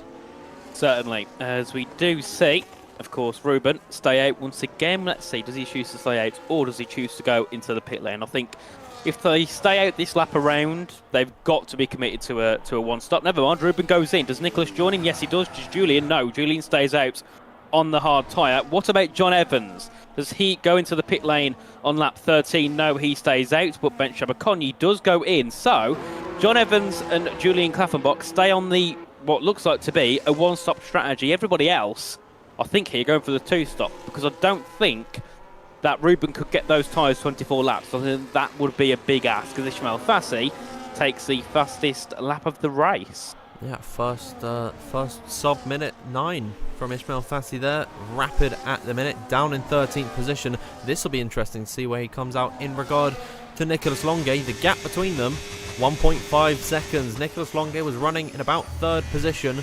Third position before the pit stops came out. Ismail Fassi starting this race right down at the bottom of the order, I think in 18th position, I want to say there. He is now 1.2 seconds and almost within DRS range of Nico. And the cost of that is 2 lap older tyres. I think this was a great strategy call from Ishmael and the undercutters, because the likes of Tamas, Shanika, Reese Linton, they've got a huge buffer to the likes of Ruben and Nico now behind them. Certainly, as we continue on once again, and John Evan, well, Julian definitely stays out. Does John choose to go in? No, he stays out once again, and Tamashkal is within a second now of John Evans. That is very interesting indeed, as we make our way down towards turn number 1. And of course, John Evans, he's, well, not going to be too happy with that, because I presume he was hoping that he could stay ahead of Tamashkal by the time they all go into the pits for their only pit stop. Well, John Evans probably will be passed by Tamashkal before that time comes, because he's going to have to wait till at least lap 18 or 19 before he can go for that one-stop pit stop, as Tamashkal goes through into second place. What a move around the outside of turn 5. Yeah, you could see the difference in tyres between them headed through turn number 4, and this is 4 position, so John Evans is of no obligation to let these guys through, but I think Tamash has really done what he wanted to. I would have wanted to get through on that straight, so you're not held behind the slower car in the second sector, which is unfortunately the fate suffered by both Shanika Clay and Reese Linton. And Shanika still stuck behind John Evans, headed through now Jun Sao. John really the bottleneck for these guys, and off the exit of the corner, finally Shanika will get through, and the gap is 2 seconds to Tamash Galahad, and Reese Linton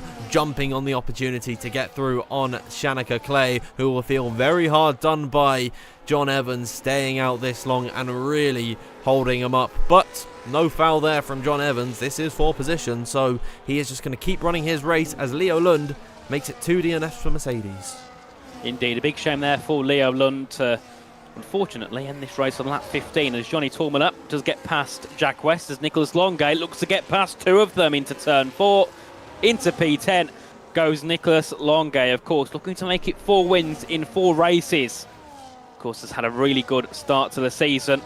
And then further ahead, we can see Duncan Hoffland making a move on John Evans. They all need to dispatch him quickly, because look at the issue it can cause. Reese Linton now has lost DRS to Tamash Gal because of John Evans being in the way, as Preshneda goes up to the inside of Evans, goes up into P6, and now Xander Van Dyken should catch up to John Evans by the time they head down towards turn 1.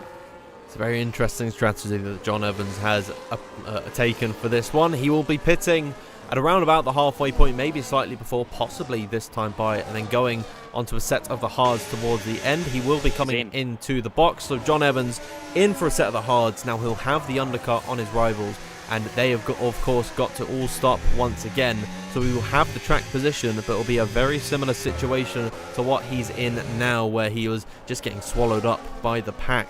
So it's a very peculiar strategy choice from John Evans. We'll see how it works out. I think if he wanted to go for this, starting on hards was the way to go. Julian Klaffenbach has got a 7-second lead over Tamash Gal, who has to pit again in this race.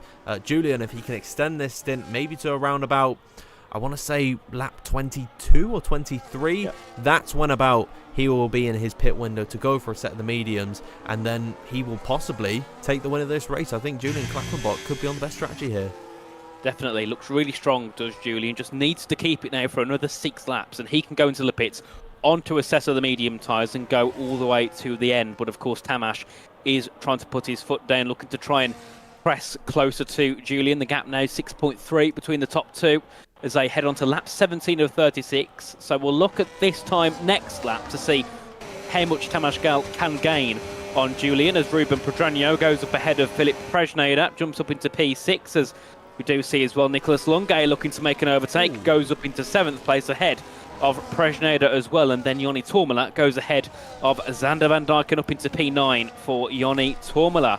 And then looking further back, Jan Otmea really struggling, it seems, doesn't it? He just nowhere in this race, unfortunately. Yeah, Jan Otmea mired down in 14th position.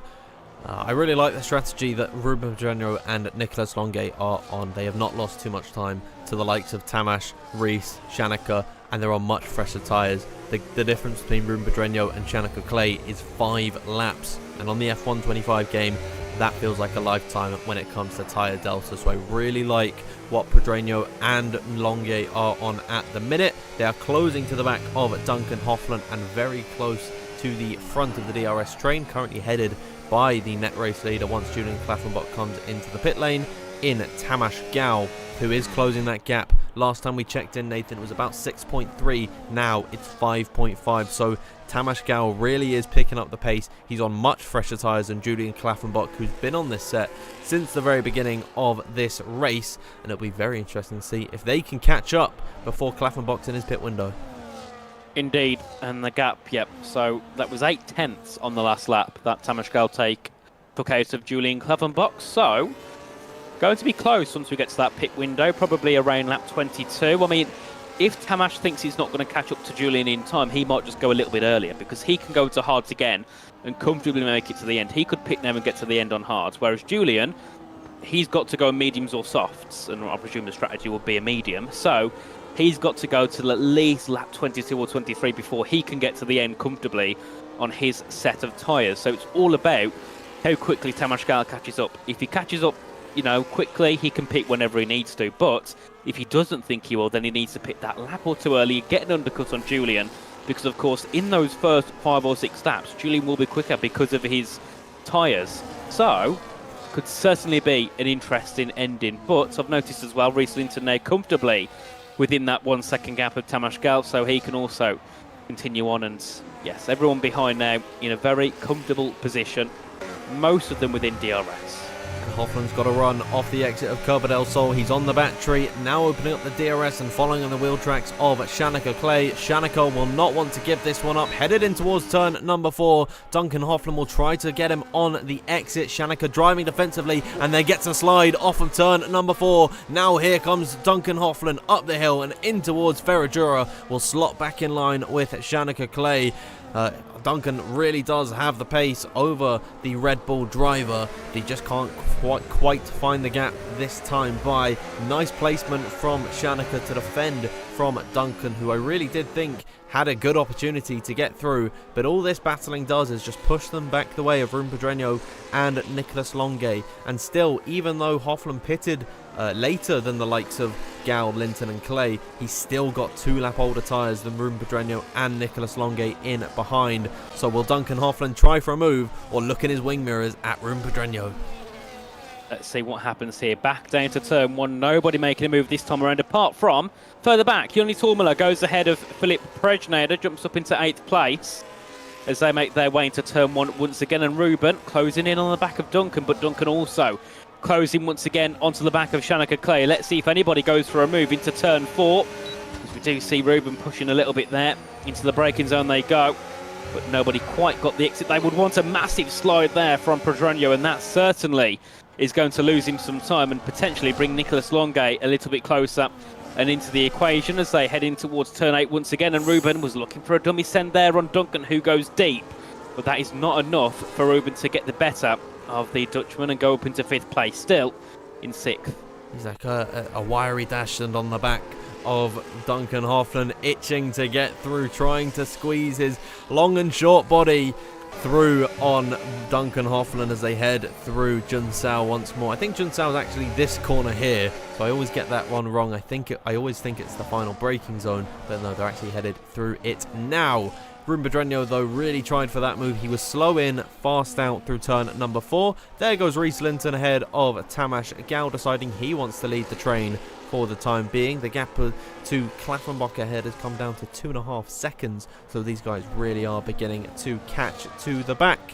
Let's check back in with Pedreño, still on the attack on Duncan Hoffman, who doesn't quite have the run on Clay. Pedreño looks to the inside. Further up the road, you can see Tamas Gal has gone back through on Reese Linton, but they stay as they are for 5th and 6th position. Never mind, Pedreño tries to send it down the inside, can't quite find the move, possibly in towards the next right-hander. Hoffman goes defensive to the inside line. It's the long way round for the Spaniard. Ooh. And they're so close to contact, and they do indeed touch. They're still banging wheels as they head in towards Pico de Pato. This will allow for Nicolas Longue to switch on through on Ruben Pedreño, and that looked inevitable the way that Ruben was driving. He was so aggressive on the rear of Duncan Hoffman. It's all come to blows. Duncan Hoffman remains in P5. Longue gets his way up into P6 though. And Julian's in. He knows that one more lap and Tamashka will catch him, so he's into the pits early. It will be a set of medium tyres for Julian Klaffenbach, and then of course Tamashka and the rest will be pitting as well, probably within the next couple of laps. Jarno Opmeer also going for that undercut, pitting early too, and it'll be mediums for Julian. What will it be for Jarno Opmeer? Is it medium hard?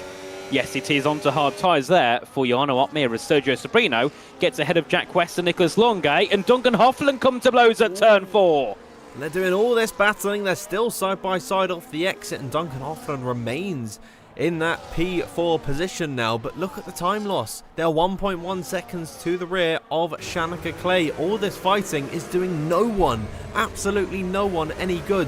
And in fact, it's just increasing the DRS train behind. That now tails all the way down to 12th position in Jack West. He's found his way into this fight, and if everything comes to blows, we could see him in the fight for a top 4 finish in this race as Longue takes a slight excursion to the grass on the inside of the circuit. I think we can calm down just a little bit. And before I hand over to you, Nathan, I want to toot my own horn just a little bit. I said Klaffenbach was going to come in around about lap number 22. I've got it perfect, and there come the top 3. Tamas Gal, Reese Linton and Shanika Clay, followed by Fashi and Xander Van Dyken, all into the box. Indeed, you hit the nail on the head there, Dan. I had to try and remember what the same was for a second. But indeed, nice prediction there from you, as Julian will go into turn 1, and he should be comfortably in that net racing lead position. Through turn 1 he goes, and he's got a nice gap ahead of Tamas Gal, but what is the gap actually going to be? That is the question. As they make their way out of the pit lane, it's going to be like 4 seconds. This is an insane strategy potentially for Julian Klaffenbach. And I think the mediums can go to the end, I really do. I mean, yeah. We saw the likes of Longue and Pedreño go 13 laps on a set of the medium tyres. There is Tamas Gal getting very squirrely off the back of an overtake on Ben Shabbat. This is a big factor that the traffic is going to play into effect. Now it's Tamas Gal getting stuck right behind John Evans in the exact same spot that screwed over Shanika Clay in towards Pico de Pato. They're just losing even more time to Klaffenbach up ahead. Shanika Clay is through on Ben Shabbat, as is Reese Linton. Now Tamas Gal will be able to take DRS headed down in towards turn number 1. Sergio Sobrino and Jack West are into the box, but Nathan, I really do think that mediums can go to the end here. Yeah, they'll be fine to the end easily. They'll struggle towards the end, that's for sure, but they should get to the end perfectly fine here for Julian Klaffenbach, as long as he doesn't wring the neck off them as we make our way through the first couple of corners. 3.1 seconds now separates Julian and Tamas Gal, of course, our top 2 here in this race, and then of course Reese Linton sits in net 3rd in that Haas car, who's also done a brilliant job so far this race. As Jarno Opmeer now gets ahead of Ben Shabbat, and that puts Jarno Opmeer technically net 5th. How has he done that? It's that undercut once again. It's a fantastic strategy call from Jarno Opmeer, pitting a lap earlier than Shanika Clay, Tamas Gal and Reese Linton. It has worked out very nicely indeed. He is now within the DRS range of Shanika Clay, and we saw that a lap or two certainly doesn't make a difference, well, much of a difference when you're in the DRS train. Shannon Leclerc was on 2 lap older tyres than both Tamas Gal and Reese Linton in that last stint, and he was able to keep up with them very, very nicely. Pedreño, Tormala and Presneda are all into the pit lane. This is looking a little bit fearful for the Aston Martins at the front of the field, considering that a double stack is not possible. Now, if Duncan Hoffman was cheeky, he could go for a move on Nicolas Longuet down that back straight, that DRS straight. Doesn't seem like he's going to do so. So yeah, a couple more pit stops coming out here. But all of a sudden, Jan Watmir actually sees himself looking like a pretty decent finish here. Certainly does. And also, I'm surprised that gap has flew down between Julian and Tamas. It's now down to 2.5. It was 3 seconds. So, surprisingly, those hards are looking quicker than the medium tyres as we continue our way on. As Xander Van Dijken there gets ahead of Ben Shabakonyi up into P10. And then, of course, further behind, we do see Yanni Tormala on the back of Ruben Pedreño, of course. Those guys only pitting last lap around. But yes, very interesting. This race end is certainly going to be full of chaos and action. And do any of the Aston Martins choose to pit this lap? Surely they do. Nicolas Longuet stays out and Duncan Hoffman goes in. So what is Nicolas Longuet trying to do? Is he really going to try and go to the end here and go 23 laps on the hards? That would be... Because actually Julian did 22, didn't he? He did, and their lights are on fuel now, Nathan. So they're actually putting a little bit less wear through the tyres. This is a very intriguing strategy call from Nicolas Longuet. The gap to Julian Klaffenbach behind, as you can see on your timing tower, is 10.5. So this will be an interesting call, unless he comes into the pit lane at the end of this lap, which I don't think is a smart call. I think he's left it too long. Why not go for it? Your tyres might be absolutely shot by the end of the race, but you could pull off an epic win, and he's 2 race wins ahead, by the way, of Julian Klaffenbach in the championship. He's 51 points clear of him in second position. They're actually running 1 and 2 in this race. So why not take the risks? So go for a Grand Slam finish, or not an actual Grand Slam, but a really exciting finish. We'll just have to wait and see what Nico decides to do. Indeed, very interesting indeed as we continue our way on. And then looking further back, Yanni Tormala also on the charge along with Ruben Pedreño. They're definitely going to try and filter into this race. So Jack West gets ahead of Sergio, and nevermind, he goes into the pits. But all that hype. All that hype we'll be giving him about how he could manage the tyres right to the end, and just for him to come into the pit lane. You heard us say that, Dan. Yeah, he absolutely did. He's got the stream open on a second monitor. And by the way, thank you to all 504 of you in the live chat at the minute. If you are watching and you're not saying anything in the chat, please do let us know you're here. Let us know who you are rooting for, and just let us know you're here. I'd love to know who is watching the stream today as Ismail Fassi gets through on Jarno Opmeer. Jarno didn't really put too much of a fight there. I think he's happy to allow for Ismail to pull him along, because the Dutchman, with those slightly older tyres to Tamas, Reese, Linton and Shannon Leclerc ahead of him, he's struggling to get within that DRS range. He'll allow for Ismail Fassi to do that, and then hopefully be in the fight for a potential win. This is a great resurgence from Jarno Opmeer. Certainly, it's a brilliant job by Opmeer as we head our way down in towards turn 10. I'm just following through here with Xander Van Dijken, who's looking to get through on John Evans, who was not had the best strategy. He's in 7th and probably needs to pit again, unless he just tries to go to the end because he's got the tyres to do so. If he pits, he goes to the back Here's by Tamas. 10 seconds. Tamas Gal for the lead on Julian Klaffenbach. He closed up at a rate of knots on the back of the Kick Sauber driver. Julian Klaffenbach having no real defence available to him there. Both Van Dijken and Pedreño are through on John Evans, and then Pedreño gets through on Van Dijken himself there. That was a very nice overtake from Tamas Gal and a very clean defence from Klaffenbach. Now it's important for Reese Linton's sake that he gets through this brilliant helicopter shot. Slight bit of contact, front to rear wheel, and Reese Linton actually is going to back out of a move there, possibly now in towards the next right-hander. He will lurch up the inside. Klaffenbach shutting the door, and now through Pinarino. Reese Linton would have to fight the long way around, but can't quite find an opportunity. This has played so nicely into the hands of Tamas Gal, who is now going to stretch his advantage, Nathan, to over a second. Certainly, this is brilliant for Tamas Gal. Something he definitely wants to have. I don't think he's ever taken a win here in WOR Tier 1. I'm just going to have a little look through the Hall of Fame later on to have a little check, but I don't think he has. So this would be brilliant for him to get a win here. And, you know, Dan, we mentioned at the start, and like we mentioned every time he does well, he always struggles. But today he's doing very, very well as Klaffenbach looks to defend from Linton still for second place, and Shanika Clay arrives on the scene. He's also looking to try and press forward and get some moves done. But I've got to say, Dan, I'm so surprised about how quickly these medium tyres are falling off. And here comes Reese Linton to the inside of turn number 4, gets the move nicely on Julian Klaffenbach. Shanika Clay is next up, and he's going to try and look around the outside and towards Ferragura along the long way round for Shanika Clay. Can he keep his foot in there? Not quite. And he will remain in P4. All this battling is playing into the hands of both Ishmael Fassi and Jana Ottmar, who have well and truly cemented themselves in this fight. Crucially, between Tamas Gao and Reese Linton, the gap is still beneath a second. Reese Linton will be able to take DRS on Tamas Gao, and so we could still have a fight for the win here. It'll be between Tamas Gao and Reese Linton. Klaffenbach still in it, Clay still in it, Fassi and Ottmar arriving on the scene from right at the tail end of the field.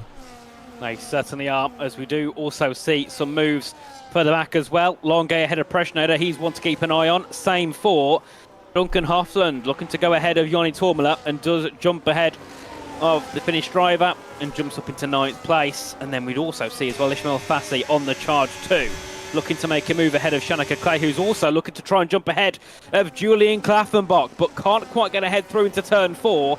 And with how quickly that Julian's tires have dropped off, this could really be poor for Shanika Clay now, because he probably isn't going to have DRS by the time we head on to the next lap. So this could be really harmful for Shanika Clay. We'll see how this pans out in 6.5 laps time. Shanika Clay getting stuck behind Julian Klaffenbach, whose medium tyres are beginning to struggle at this point. It's been an excellent strategy call from Julian to rise his way up through the field, and now he's just got to manage his pace and try and keep with these guys right towards the end, but he's losing touch with the two leaders. Shanika Clay can see his race win hopes disappearing in front of him, but he's still going to give it everything that he can. Following on the wheel tracks of Julian Klaffenbach, he will look the long way around along the outside line. Fassi's going to try and follow him through and in towards turn number 1. They have both got through on the kick Sauber. Jana Ottmar not close enough to see himself through with a move, and now no DRS for Shanika Clay down this straight. This is the battle for the podium. Here comes Ishmael Fassi down the inside along the DRS straight, easy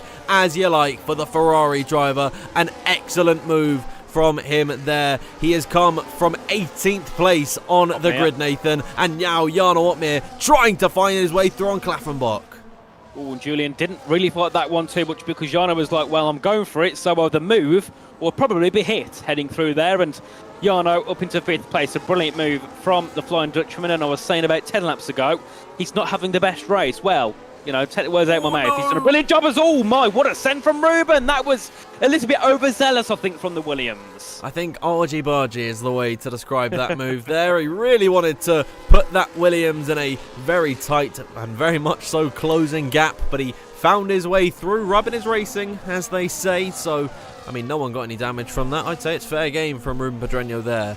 Now, if you're Tamas Gao and Reese Linton, you don't want to fight for the next couple of laps. You want to keep the gap to Ishmael Fassi as far away as you can, because he has got to be one of the most prolific overtakers on the grid, Nathan. And if he is in that fight, he's got a very good chance of taking the win of this race. But now that they're DRSing off of each other, they're pulling away. I think this is a 2-horse race to the finish. It certainly looks like it, as Hofland now on the back of Xander Van Dyken looking to make a move, just not quite close enough at the moment as we make our way through in towards turn number 7 and 8, and no sense being made, but Julian's yet again holding up Xander Van Dyken as they make their way through. And of course, they're going to lose that DRS heading down towards turn 1, the crucial DRS that they need. But this is also looking like a potentially good race for Ruben Pedreño. And it's a great battle between Nicolas Longe and Duncan Hofland. Still, they're keeping their foot in it there. What a move around the outside of the long-winded left-hander for Nicolas Longe. He makes his way up into 9th position ahead of his teammate. who don't really seem to want to act like teammates today. They've had a pretty rough and tumble race between each other, as we'll check back in with Shanika Clay for P3 in this race. Last time by, it was Fashy making his move. Now Shanika Clay, can he roll the dice? Can he go for an overtake? Or he would be stuck in the water behind the Ferrari? And unfortunately for Shanika Clay's race, it is the latter. Jana Woutmeijer and Ruben Bedreño still finding their way in this fight. Meanwhile, further back behind, Hofland's got his way back through on Nicolas Longuet. He certainly has. A brilliant move there by Hofland, who now looks to close in on Julian Klaffenbach. In towards turns 7 and 8 they go, and that was a bit of a tap onto the rear of Klaffenbach as they make their way through turn number 9. Is there going to be a move? Oh, and it's onto the grass for Duncan Hofland. Nicolas Longuet on the outside also hits the grass as they make their way through. And now Joni Tormala, as that's Philip Preschneider making a move. Taps aside of Nicolas Longuet. Looks to go through. Can't get through. And now that allows Joni Tormala once again back up to the inside of Preschneider as they head through Junsao. Contact again, Dan. What is happening? Lap 33 of 36. It's absolute chaos. It's pandemonium, and still we could see some overtakes. Here comes Bedreño down the inside of Jana Woutmeijer in towards turn number 1. Side by side through the second part of the center S is now with the inside through the curve at El Sol. Julian Klaffenbach, Nathan, out of this race. Yes, contact at turn 1, and Klaffenbach and Longuet went flying into the barriers. I just about caught that one on my screen. We also have 3 wide further back as well, as Sabrina looks to go through. He has a bit of contact with Jack West. 2 cars go off, and Tormala emerges into 10th place. Contact again as Jack West looking to try and get ahead of Joni Tormala, and things have opened up here with 2 laps to go.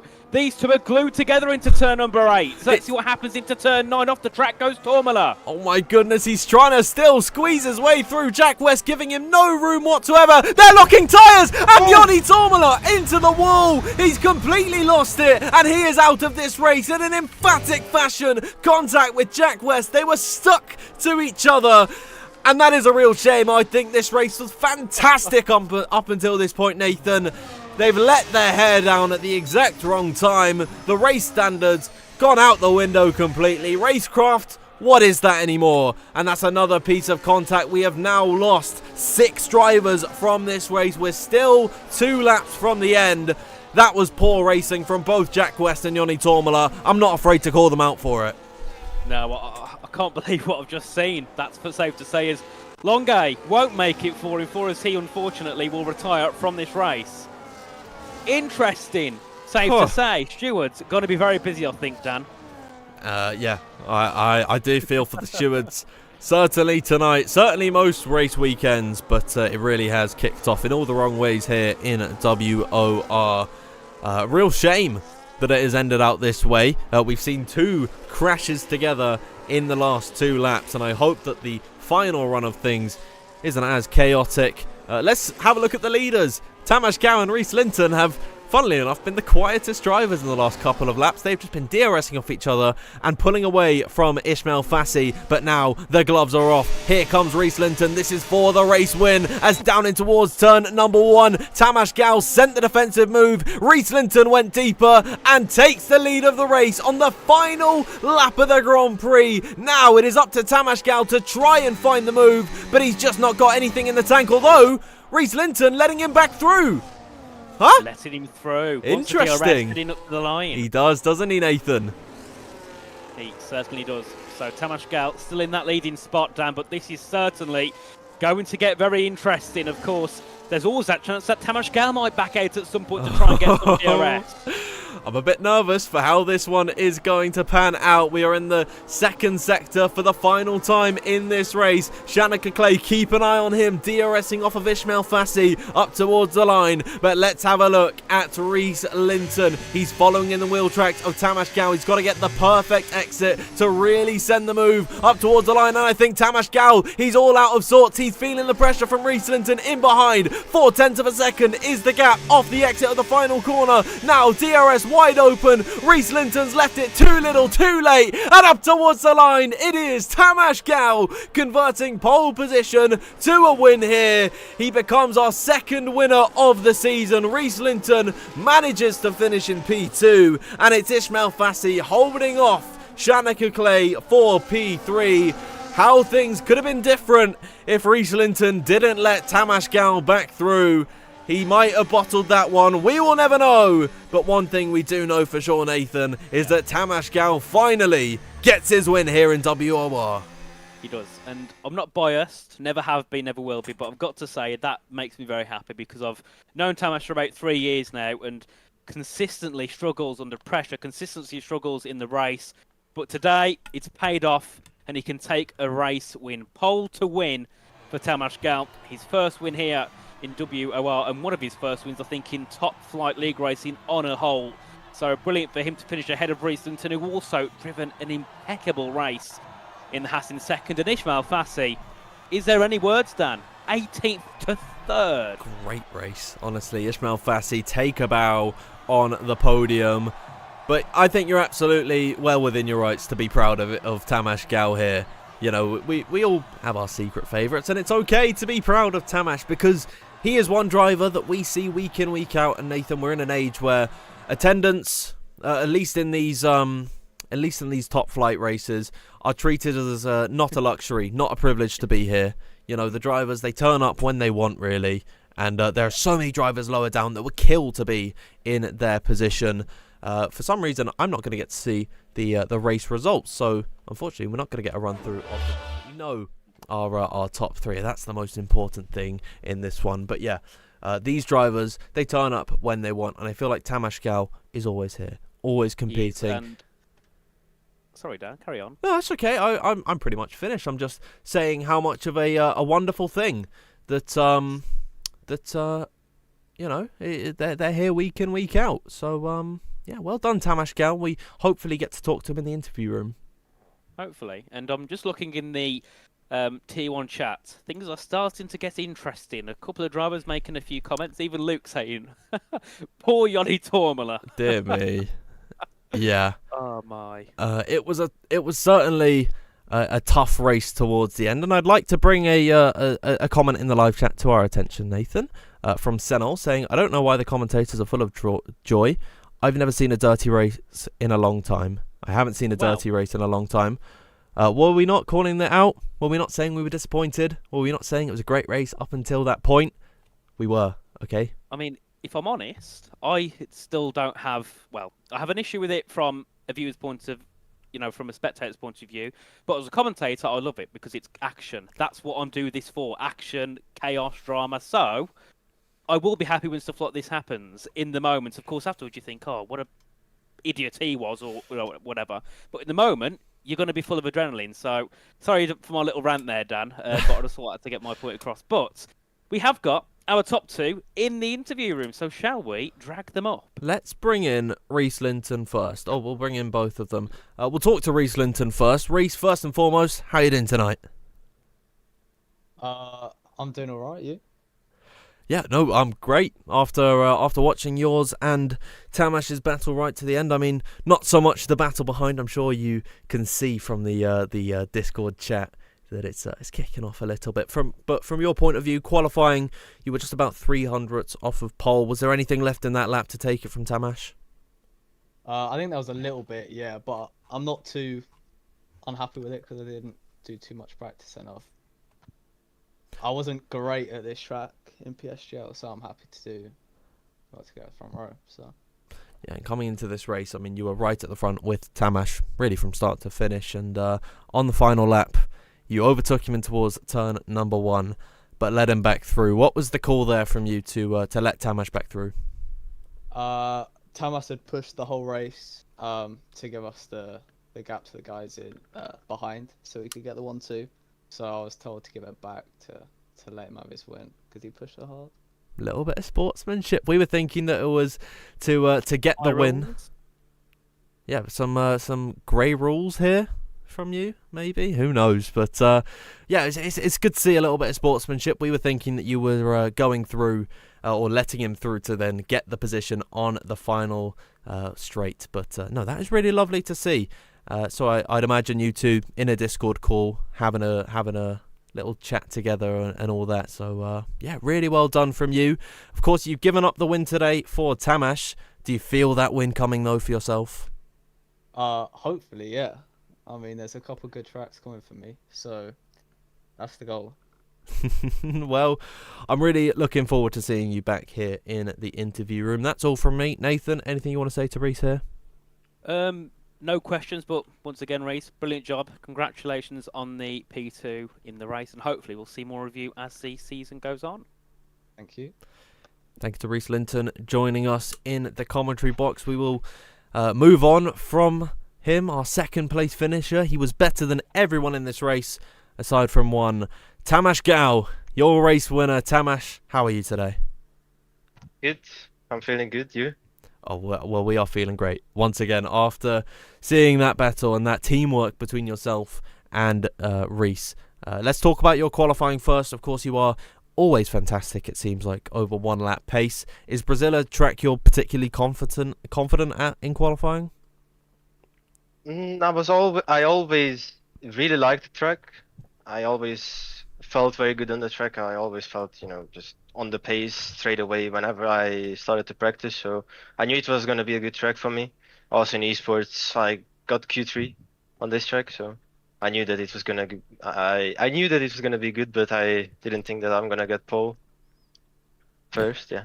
And it worked out. You took pole position ahead of Reese Linton, and the two of you worked together better than anyone else did today. Is there anything? Have you seen or anything that has happened further back behind you? Have you seen all the discourse in the chat? Is there anything you want to talk about the driving standards today? Not really. I mean, from my race point of view, it was just that pushing, because at first we thought that Nico was gonna do a one stop because he was going very, very slow in the first few laps. So we were thinking, okay, let's try to push. And the gap was always like, I think around 8 or 9 tenths. And then, we pushed and pushed, but then we realized, okay, then he's gonna be on a 2-stop as well. He boxed on lap 12. And basically our whole race was just about pushing flat out every lap, because our main threat was, I think, Nico and Ruben, because they boxed together, and we thought that with the fresh tires they're gonna catch up back easily, but they didn't in the end. And then the rest of the race we were just 1-2 and then 3 seconds up the pack. So Yeah, well, it was good. It was a great race from yourself and Reese, and now that you have finally taken a win here in Tier 1, how is that feeling to finally get that one out the way? Are you feeling, happy about it, or are you hungry for more? I mean, first of all, I thank to Reese because he obviously let me past, and it was like kind of sportsmanship from him, because, he could have taken the win anytime if he wants, but he didn't. I was pushing the whole race, and then, he was sitting behind me, and, he was just waiting for the last lap. But then he obviously led me through to get the win. But this was a long way to come, because I raced since F122 in WR Tier 1, I think. I've been reserved for a long time now.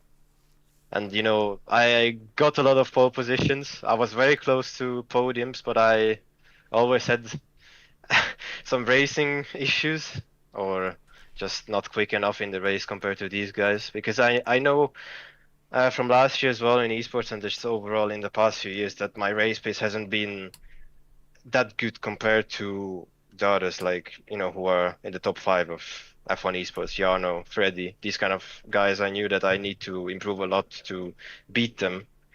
But today it happened. I got pole position, and then I had very good race pace, and then we took the right decisions. We pit the right laps, I think, in my opinion, and we took the 1-2. Yeah, and what a race win it was. Well done to yourself. I've actually got one more question. I'm going back to qualifying here, because myself and Nathan and the whole live stream could see a safety car just driving along the circuit. Was that visible on your screen? For me, nothing was visible. Yeah, For me, I didn't see anything. You've got to take another look at the stream, because there was a safety car right from the start of Q3. There was a safety car just driving along the circuit. I think you drove through it at one point, and it made a massive thud for all of us. But it's a good thing that you all didn't see that. It was so funny. I don't know why it happened, but have another look at that. That's all from me, though. Nathan, anything you want to say to our race winner? Of course, a big congratulations to you, Tamas. I've been following you for a long time, from what Yeah. tier 4 in PSGL. We'll try not to mention much more PSGL. But of course, up to tier 1 here in WOR, and finally, great to see you get that win that you've been waiting for a very, very long time. So congratulations, and hopefully this is the start of a new era and the villain arc of Tamashgal. I hope as well. Yeah, that's all from Right. me. So yeah, Tamash, thanks for joining us. Pleasure to have you here, taking the race win, and hopefully we'll see you over the season. Yeah, me too. I hope as well. But good night, guys. Thank you, Tamas, for joining us. That brings us to the end of our interviews. No Ishmael Fassi, unfortunately, he's not able to join us in the commentary box. But that's okay. We got to talk to our P1 and P2 finishers. Am I right in saying, Nathan, they're both a part of RHG together? Yes, they are. And, well, rumours suggest that they'll possibly be teammates for the next season of F1 Sim Racing, so we'll wait for Ooh. everything to come out about that. Of course, Tamas Gal was at Haas last season, but the rumours are Reese Linton could be jumping into a seat. At least that's what I've heard around the paddock, I suppose I could say. Yeah, interesting, and that is why they are teammates, by the way, Yes. to those that are confused in the live chat. They are not teammates on circuit today, but they are a part of the same esports organisation in RHG. So that is just to clear up a little bit of the confusion in the chat. But Nathan, I believe that brings us to the end. It was lovely to be back here in WOR PC Tier 1. It feels like it's been a month since it was round number 1 that I was here, and then I missed the last 2, and then we had a break week last week. So it's been good to be back. It was a great race up until the final few laps. The less said about them, the better. Racecraft, Nathan, really just went out the window. Absolutely, it was a real shame to see. Yes, indeed. Hopefully, there'll be some stern words from Luke about some of the action, because it was a little bit questionable towards the end. We saw about 3 or 4 drivers involved in 2 incidents, which probably could have been avoided quite easily. Yeah, Luke is going to get very angry, and you would not like to see Luke Humperdinck angry. So he'll set Benvis on them and everything. So I believe that brings us to the end of this stream. Thank you to everyone for tuning in. Actually, I'll bring up the calendar on your screen. As you can see, we have missed out Australia, or was it Japan we missed? I think we missed Australia. The wrong calendar, Dan. Oh, do I? No, I don't. Maybe it's been updated. Are we headed to Mexico City next by any chance? We are. There we go. I think we just missed Australia, so everything has been pushed back around. But nevertheless, there is your calendar. No, Australia's the final round now. Sorry. Australia. Okay, yeah. So we've moved Australia to the end. That will be the last race of the season, and then that will be on the 30th of November. So next time out, we are headed to Mexico City. One of my favourite circuits, actually, on the game. I really do love Mexico City. Hopefully, all of you guys at home are excited for that one. But for now, that is all from WORPC Tier 1. If you haven't already, please make sure to subscribe to the WOR YouTube channel. And if you want to follow us on our social medias, it is at WOR League on X or Twitter. And then it's World Online Racing F1 on TikTok. Thank you to our sponsors at Gridfinder and Next Level Racing. And if you want to keep up to date with all your WOR news, make sure you join the Discord. The link will be in the description. I've been Dan Field. If you want to follow me, it is DanFieldF1_ on Twitter. And if you want to follow Nathan, it is RichieF1 with the I's replaced by 1s. Thank you everyone once again so much for joining us today. We will see you in 1 week's time for the Mexico City Grand Prix. But for now, thank you and good night.